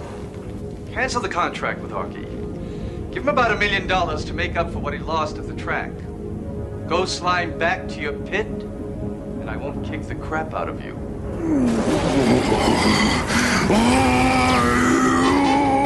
Hazel, the door! Arky, the patch!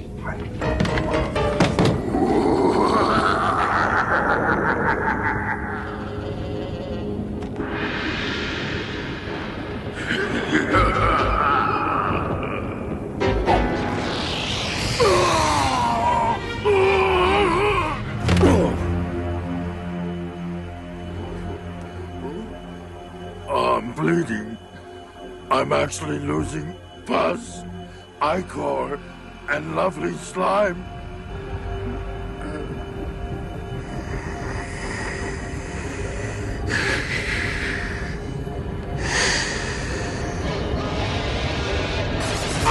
You lousy twerp.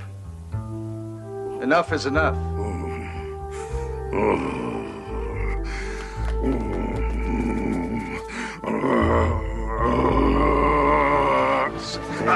Submit. I order you by the power of Asmodeus, Belphegor, Belial, and the Toad of Death, to suppress thyself. Submit, suppress. Get your miserable, ugly backside into the box, you twerp. You lousy punk.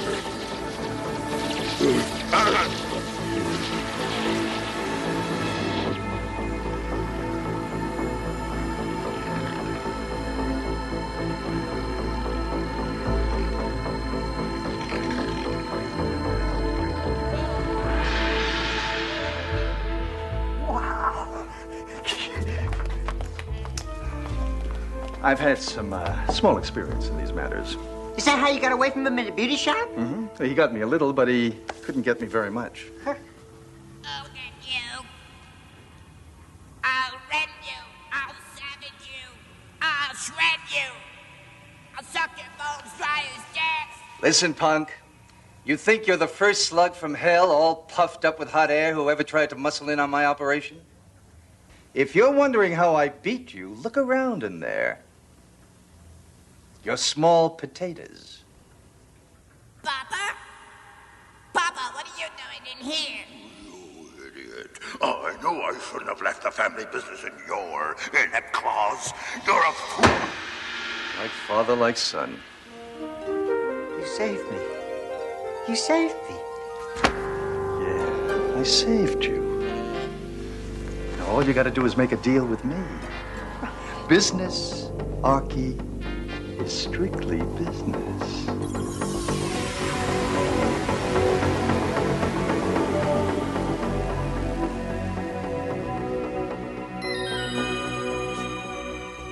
Oh, Arky.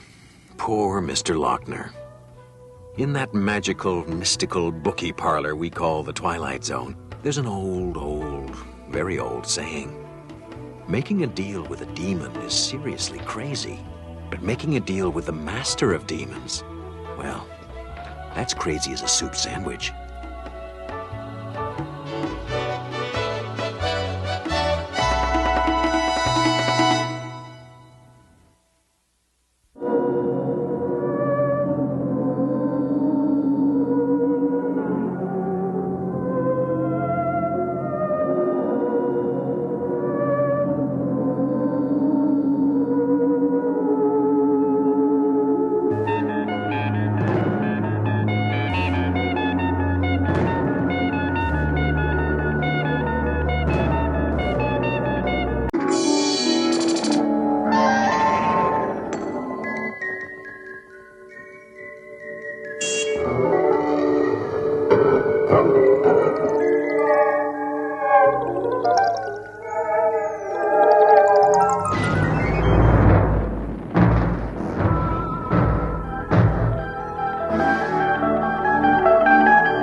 Not so very long ago, before computerized toys and cathode rayed characters did our speaking and thinking for us, one of a storyteller's most important tools was imagination. The imagination of an audience. That was how it used to be, once upon a time. Maybe a few more minutes? No. No, I don't think so.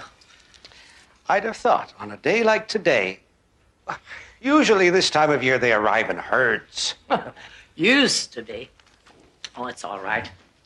It's easier to say goodbye when there's no one to say it to. Maybe if we'd publicized it more. I'm afraid that my little books don't have much to say to the video generation. But a good story never becomes obsolete. Maybe a good story, but not the storyteller. Oh, nonsense. Well, we'll miss you at any rate. When does your house go on the market?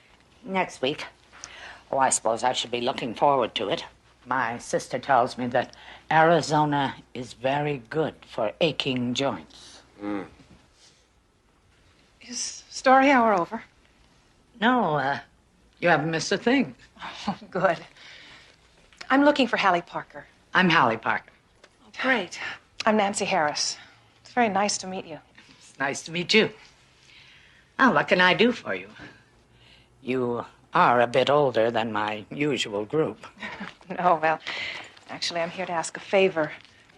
Would you sign this for me? For my son. He loves all of your books, but this one is his favorite. He's read it 1,000 times. I'd be happy to. Have a pen? Oh, sure. It's a surprise for him? Sort of. He can't come himself.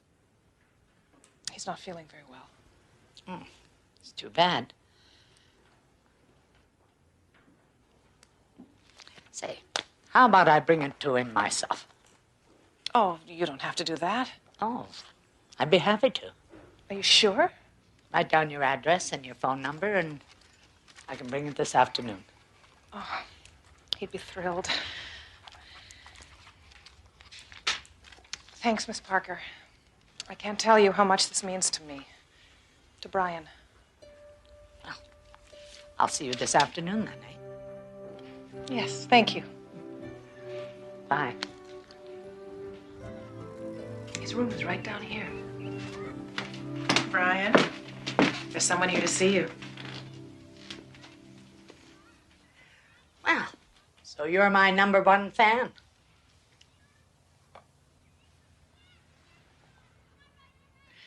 She's a writer. Do you know what she writes? Let me give you a hint. What's your favorite book? Creatures in the Closet?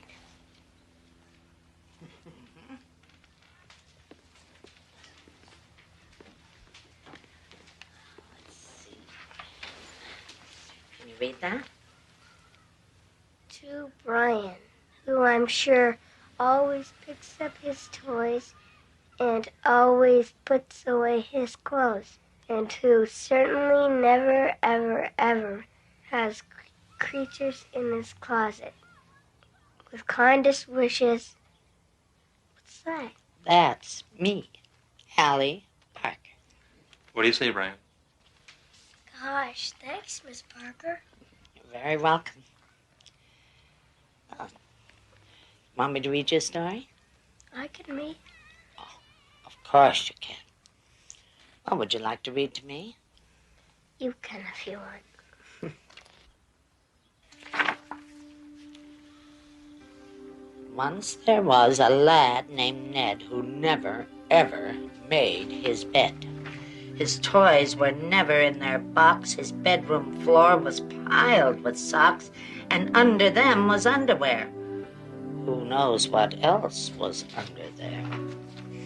Ned's mother begged. She pitched a fit. Your room looks like a cyclone hit. And did Ned care? Not one bit. This part. And when he started cleaning, this is what he found. Creatures in the closet, badgers neath the bed, no toys inside the toy box. A pen of pigs was there instead. I guess I never noticed, was all that dear Ned said. And Ned just said, So that's what made that noise. I knew it wasn't me. I'm the quietest of boys. It must have been creatures in the closet and badgers neath the bed that trampled all my toys and clothes and made my mom see red.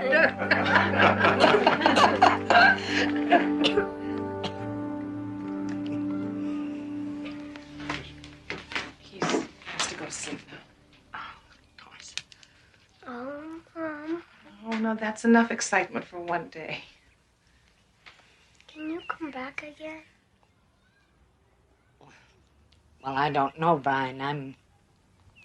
I'm going away. I'm moving to another place, and it's a little far away. Oh. But we'll see. Okay, bye, Miss Parker. Bye, Brian. Now, you get well real quick.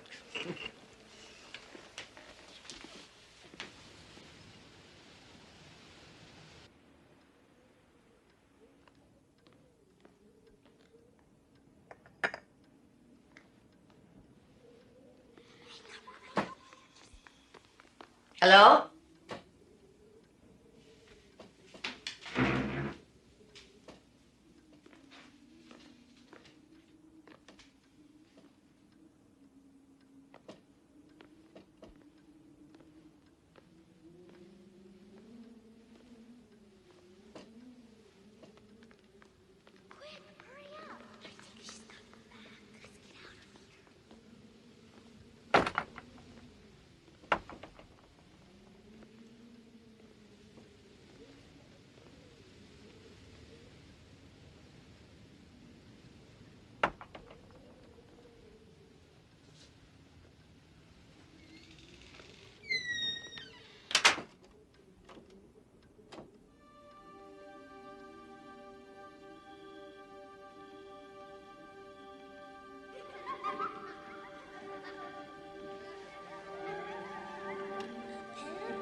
Who's there?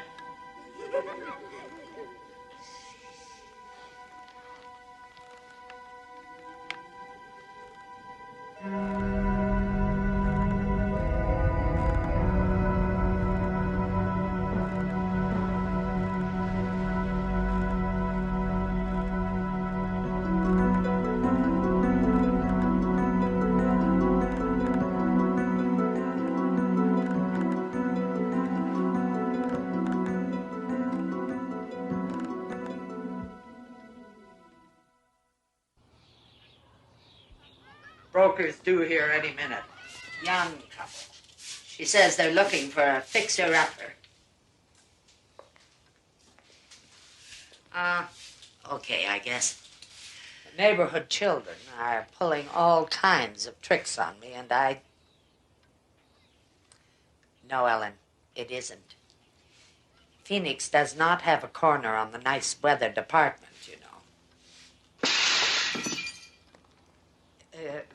Yes, I'll talk to you this weekend. Yes, bye.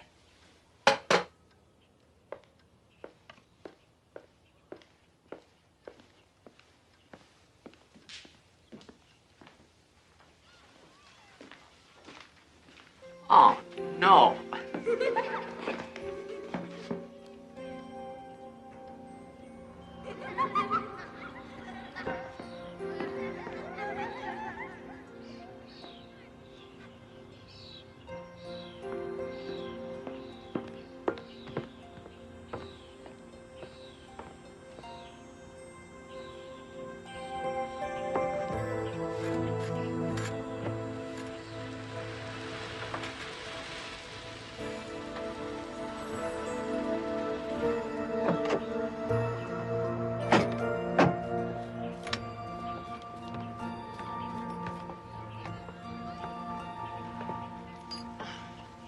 Hello.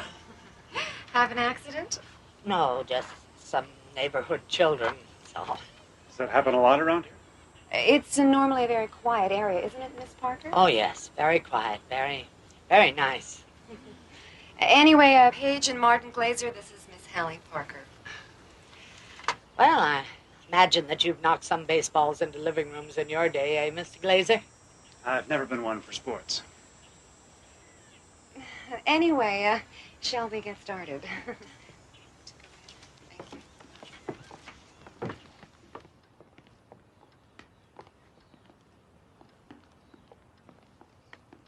Solid oak. And not a nick or splinter in it. So that you can slide down the banisters sometimes if you want to. Gee, Miss Parker, I hope we're not keeping you from anything. No, no, not at all. Shall we move on?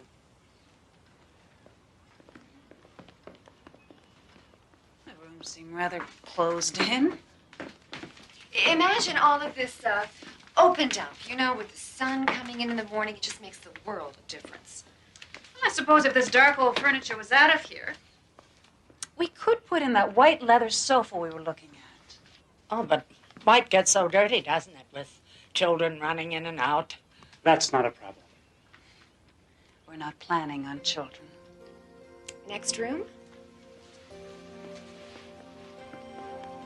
I know it seems tiny in here, but it's all the books that make it feel so small. Still very dark, though. I'm thinking skylight. And some throw pillows, a pale, soft gray carpet. You could even knock out this side wall. It would make a whole new room. So many memories. We're standing in a bit of history, you know. I mean, Miss Parker wrote all her famous children's books in this room, at this very desk.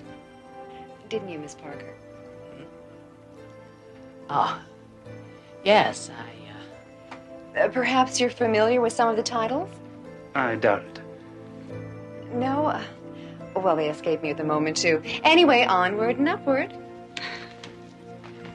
Now, you'll notice that the staircase actually complements the home. It sort of sweeps you up to the next floor, where you'll notice Well, I guess it has potential, although it needs a ton of work to make it livable. Oh, well, of course you're right, but that's half the fun, isn't it? Breathing new life into an old place. Oh! All I need is kids running into my house all day. Is this what you call a quiet neighborhood? Oh, well, it's normally a very... Well, it's only children with their playthings. I told you this place gave me a bad feeling. Let's go. Miss Parker, do you want to sell this house or not? I was only trying to be helpful. You're only trying to be helpful. Well, how about keeping the toys picked up and the kids out? Thank you so very much.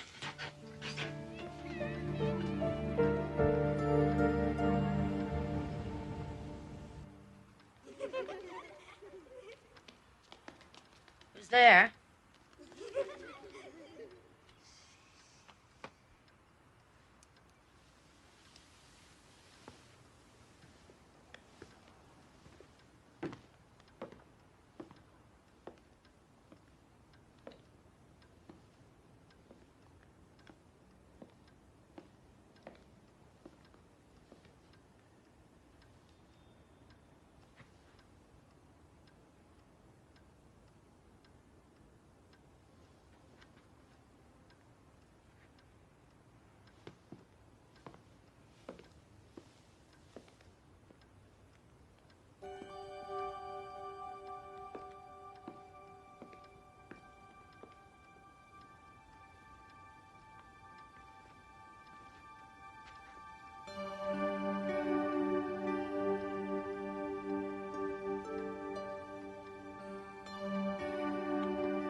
Hello. Mrs. Harris, this is Holly Parker. Hallie Parker? You remember I came by to see Brian last week. Oh, yes, of course. Oh, I'm sorry to bother you so late, but I thought that you'd want me to call. I've had some trouble with pranks from the neighborhood children. Maybe some of them go to school with Brian. I don't know, but one of them has taken his book. What are you talking about? The book that I autographed for him.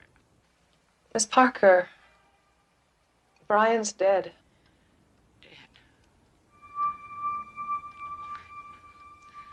Terribly sorry. Miss Parker. Miss Parker, why are you calling? I have his book here. Sorry, it can't be. You must be mistaken. Miss Parker, the funeral was this morning, and we left the book with him. It was his favorite, and we figured he would like that. His book? Miss Parker, I'm sorry, this is not a good time to call.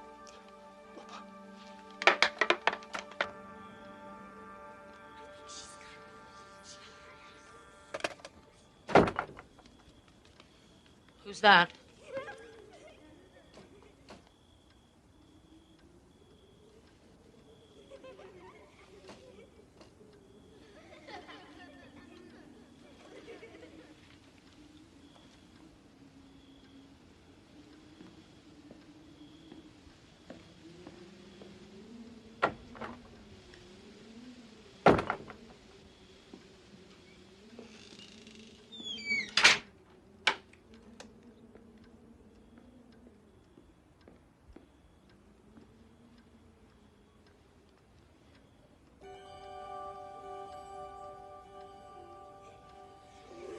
All right, children, where are you?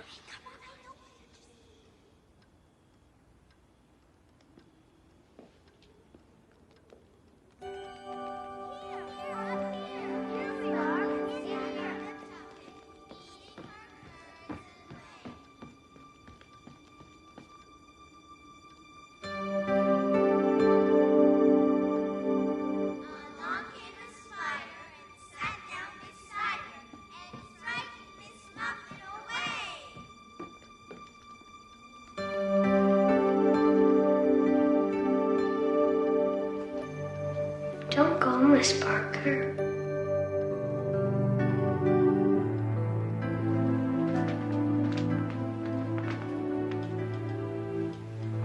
Brian? Read us a story. Us? Me and my friends. We want you to stay. Stay! I want you to stay.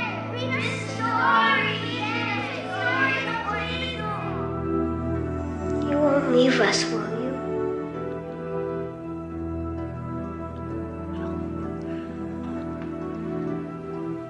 Of course not. Promise.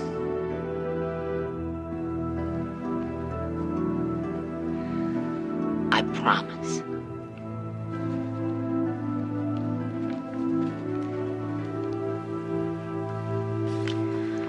Once there was a lad named Ned who never, ever made his bed. His toys were never in their box. His bedroom floor was piled with socks, and under them was underwear. Who knows what else was under there? Ned's mother begged. She pitched a fit. Your room looks like a cyclone hit. And did Ned care? Not one bit. And when he started cleaning, this is what he found. Creatures in the closet, badgers in the bed, no toys inside the toy box. There was an old woman, a page in a book, mere phrases and words at which no one would look. But a tale worth telling has a life of its own, happily ever after, in the Twilight Zone.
Welcome back, Mr. Bennett.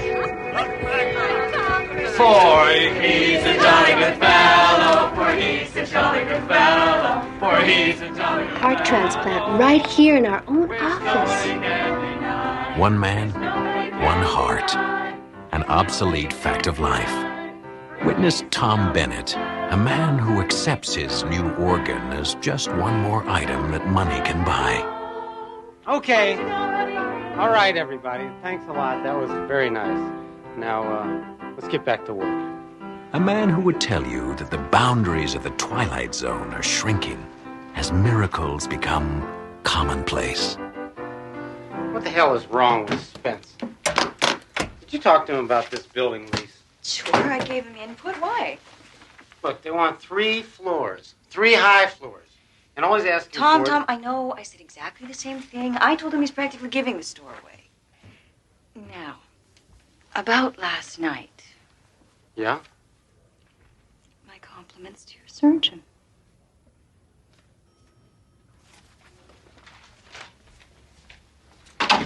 Hey. Hey, guy. Welcome back. Place hasn't been the same without our killer shark. Yeah, I noticed that. 60,000 feet at $2 a foot. We can get at least 2.5 for that. Are you okay? Yeah, I'm fine. Well, that's a first. Tom Bennett loosens his tie. Tom, are you sure you're feeling okay? If you can show me where we can hit them up for some more money. It's easy. How is it easy? You just up the price to 2.5 per foot, and then tell them to take it or leave it.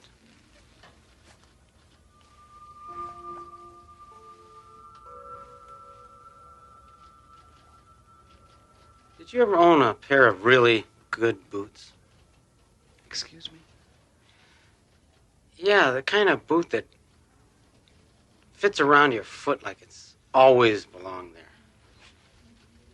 Don't look at me. If it doesn't have 3-inch heels, I'm not interested. Where are you going? Be right back. I'm gonna go buy a pair. I'm gonna buy some boots. Tom, we're in the middle of something here now. Yeah. You wanna come along? Tom, you're serious, aren't you? Sure. Okay, let's go get them boots, partner.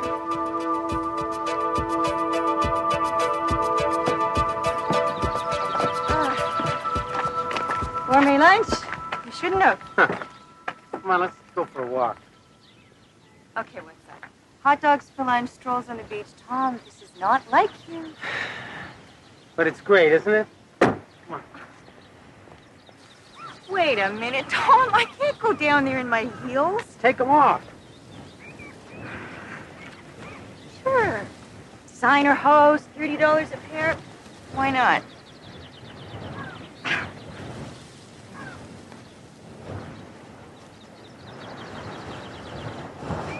Nice, huh? Yeah, Tom, I really have to get back.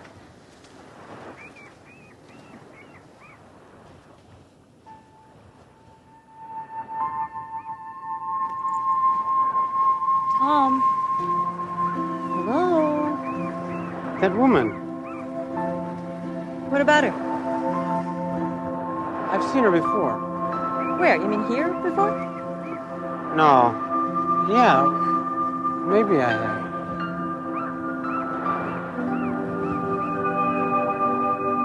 While I can appreciate your firm's situation, I'm certain that you can also appreciate ours. If you wish to continue as a tenant... Excuse me. How about something to eat? Sure. Julie, want to go? Thanks. I think I'll pass this time. The terms I have outlined are the best we can offer in the current rental market. Unfortunately, there's no room for negotiation. That's good.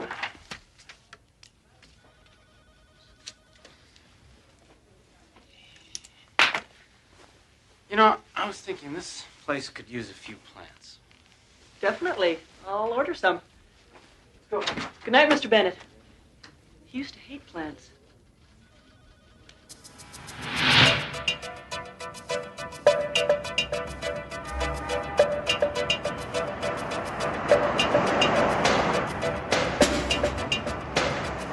Where are we headed? This car, who cares? Just relax. We'll wander around till we stumble across something.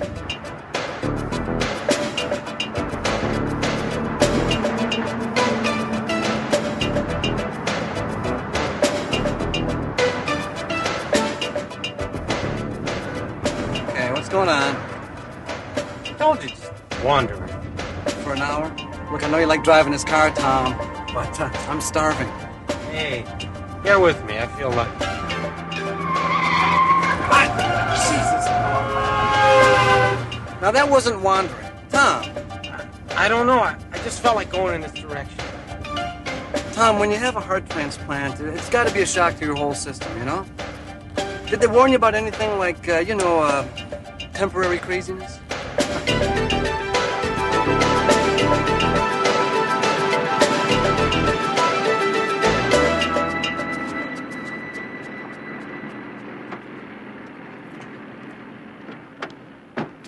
Tom, what is this? This is dinner. Get the hell out of here. You got an immune system that's already stressed out. This is not dinner. You look at that? What, the waitress?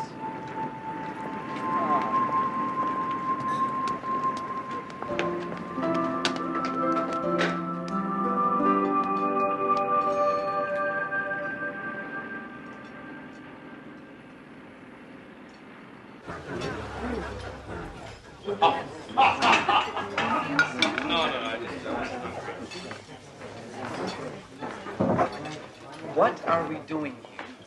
Come on, it's a nice place. I want to get to know that waitress.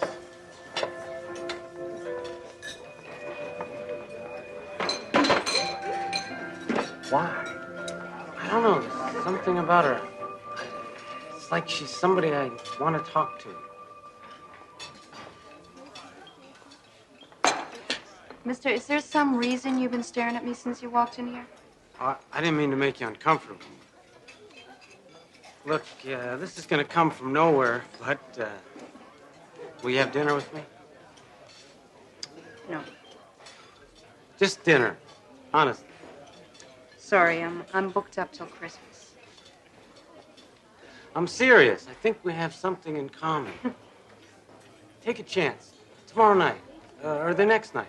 I know some great restaurants. Thanks, but no thanks.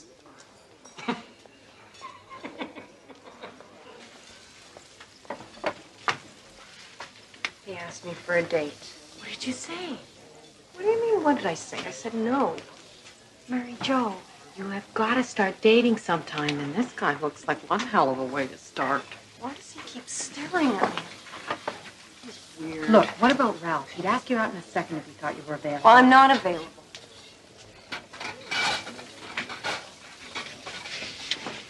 Honey, Jamie's dead. You aren't.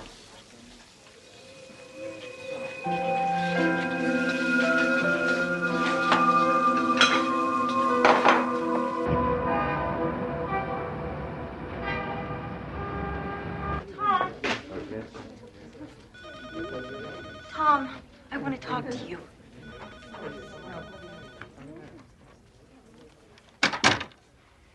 Okay, agreed. We have no claims on each other, fine. But I will not be humiliated. Huh? By a waitress? In some greasy spoon, Tom? Hey, I go in there for lunch a couple of days a week. That's it. So what's the attraction, the ambiance or the cuisine? Both. I like the food, and I'm comfortable there. I feel good there. Which is strange, considering nobody likes me. Least of all your waitress, I presume. She's not my waitress anymore. Mary Jo refuses to serve me. Which is just the kind of challenge you like. Wrong. As a matter of fact, I keep telling myself this is stupid. What are you doing there?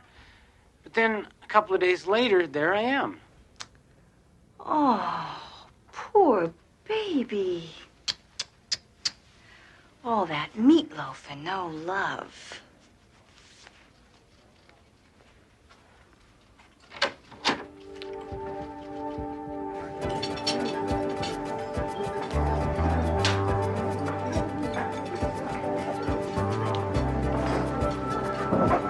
Hi.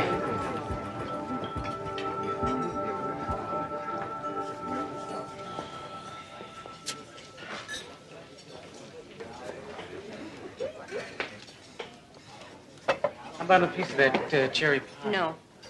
Look, I am getting sick and tired of you hanging around here all the time. You're not coming here for the food.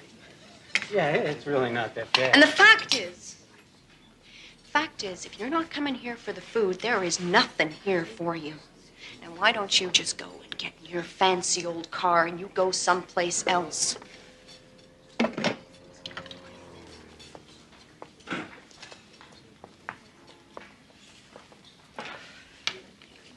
Don't you get the message?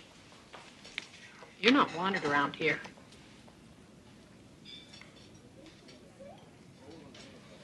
Come here. It's not that you're not a nice man. It's just that, well, you gotta understand.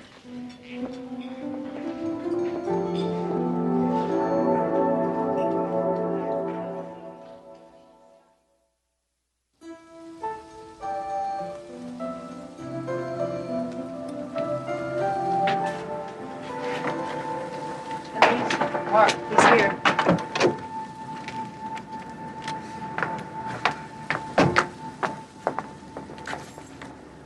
I gotta go. Night. Mary Jo, I want to apologize. I had no idea. Your friend told me. She had no business doing that. Mary Jo, you guys must have been pretty close, huh? Close. We lived next door to each other since we were 5 years old. We always knew we were going to get married. Well, maybe that sounds kind of silly to you. Well, maybe it is silly. But it was the kind of love that makes you hurt. The kind of love that you feel right down into your toes. He promised me.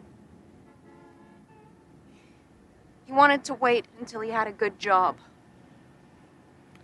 And it didn't matter to me at all, but it was important to him. And he did it.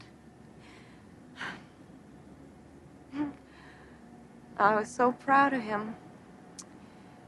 And he called me up. We set a date. And he was coming right over, and we were going to celebrate. We were going to have kids.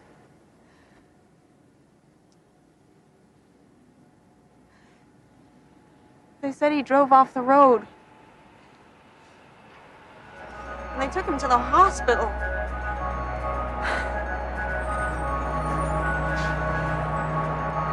Even in death, he did good by somebody else. It's the kind of guy that he was. What do you mean? Nothing. Nothing that would mean anything to you. Now, please go away! Wait, what was his name? I want to know his name.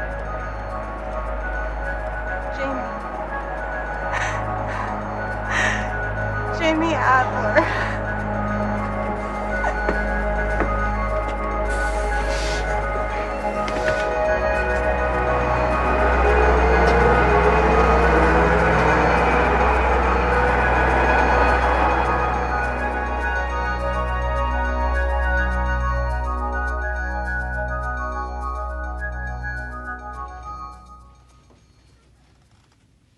Thank you, Doctor.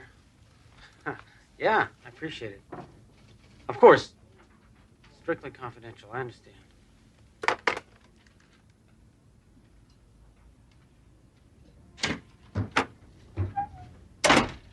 I've just been on the phone. Me too. Did you tell McLaughlin that he could set his own price? This is crazy, Tom. There is no way we can agree to it. You know whose heart they put in me? It's a man named Jamie Adler. Very nice guy. To which of you should I tender my condolences? It's a good question.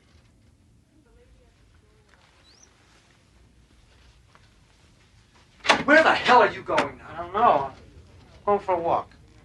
Look, Tom. If you don't shape up, you're going to lose everything. The house, the job, the car. I got rid of that car.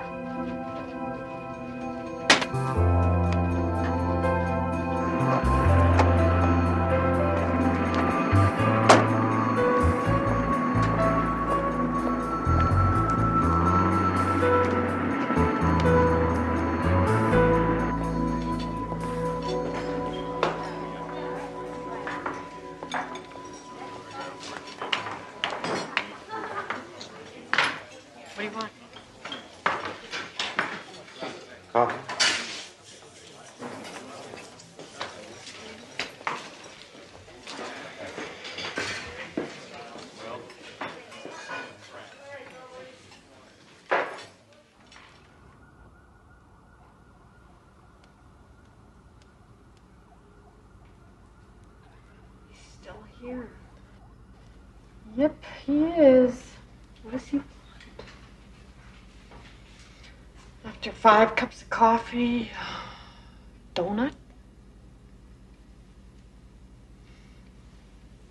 I think he wants to talk to you. Sure is patient. I think if we went away for the weekend now, he'd still be here Monday morning waiting. What should I do? Follow your heart.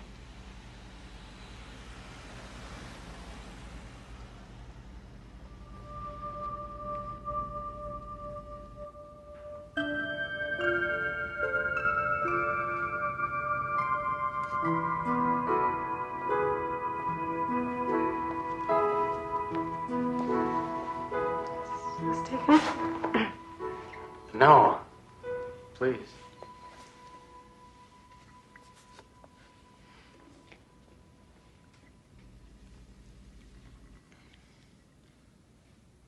Am I really so terrible? It's nothing to do with you. You'd be surprised. I'm sure you're a very nice man. I'm not ready for anyone right now. Can I tell you something? Sure. This morning I got this news. It's the kind of news that makes you want to go lie down for a while. I was scared. Then I kind of got comfortable with it. You don't have the slightest idea what I'm talking about, do you? Not really. Look, for a long time I was sick. They said it was my heart, but I think maybe it was my life.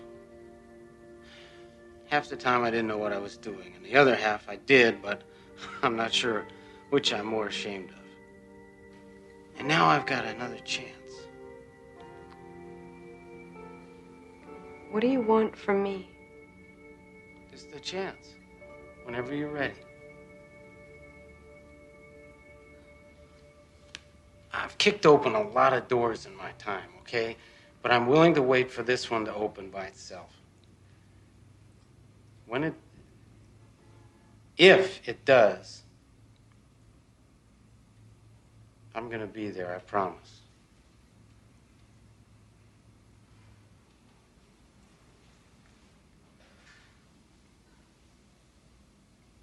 Well, at least let me buy you a piece of pie. Madam, give me a piece of strawberry pie with peach ice cream, please. That's my favorite. How did you know that? Lucky guess? You're a strange one. I warn you, I'm not an easy person at times. Oh, really? Jamie made me a promise, too. He said that he would always be with me. Yeah, I kind of suspected that. Well, he meant it, I'm sure. And, I'll keep my promise. Cross my heart. A philosopher once wrote, "The heart has its reasons that reason does not know." Perhaps he was born knowing that truth. Or perhaps, like Mr. Tom Bennett, he discovered it with a little help from the Twilight Zone.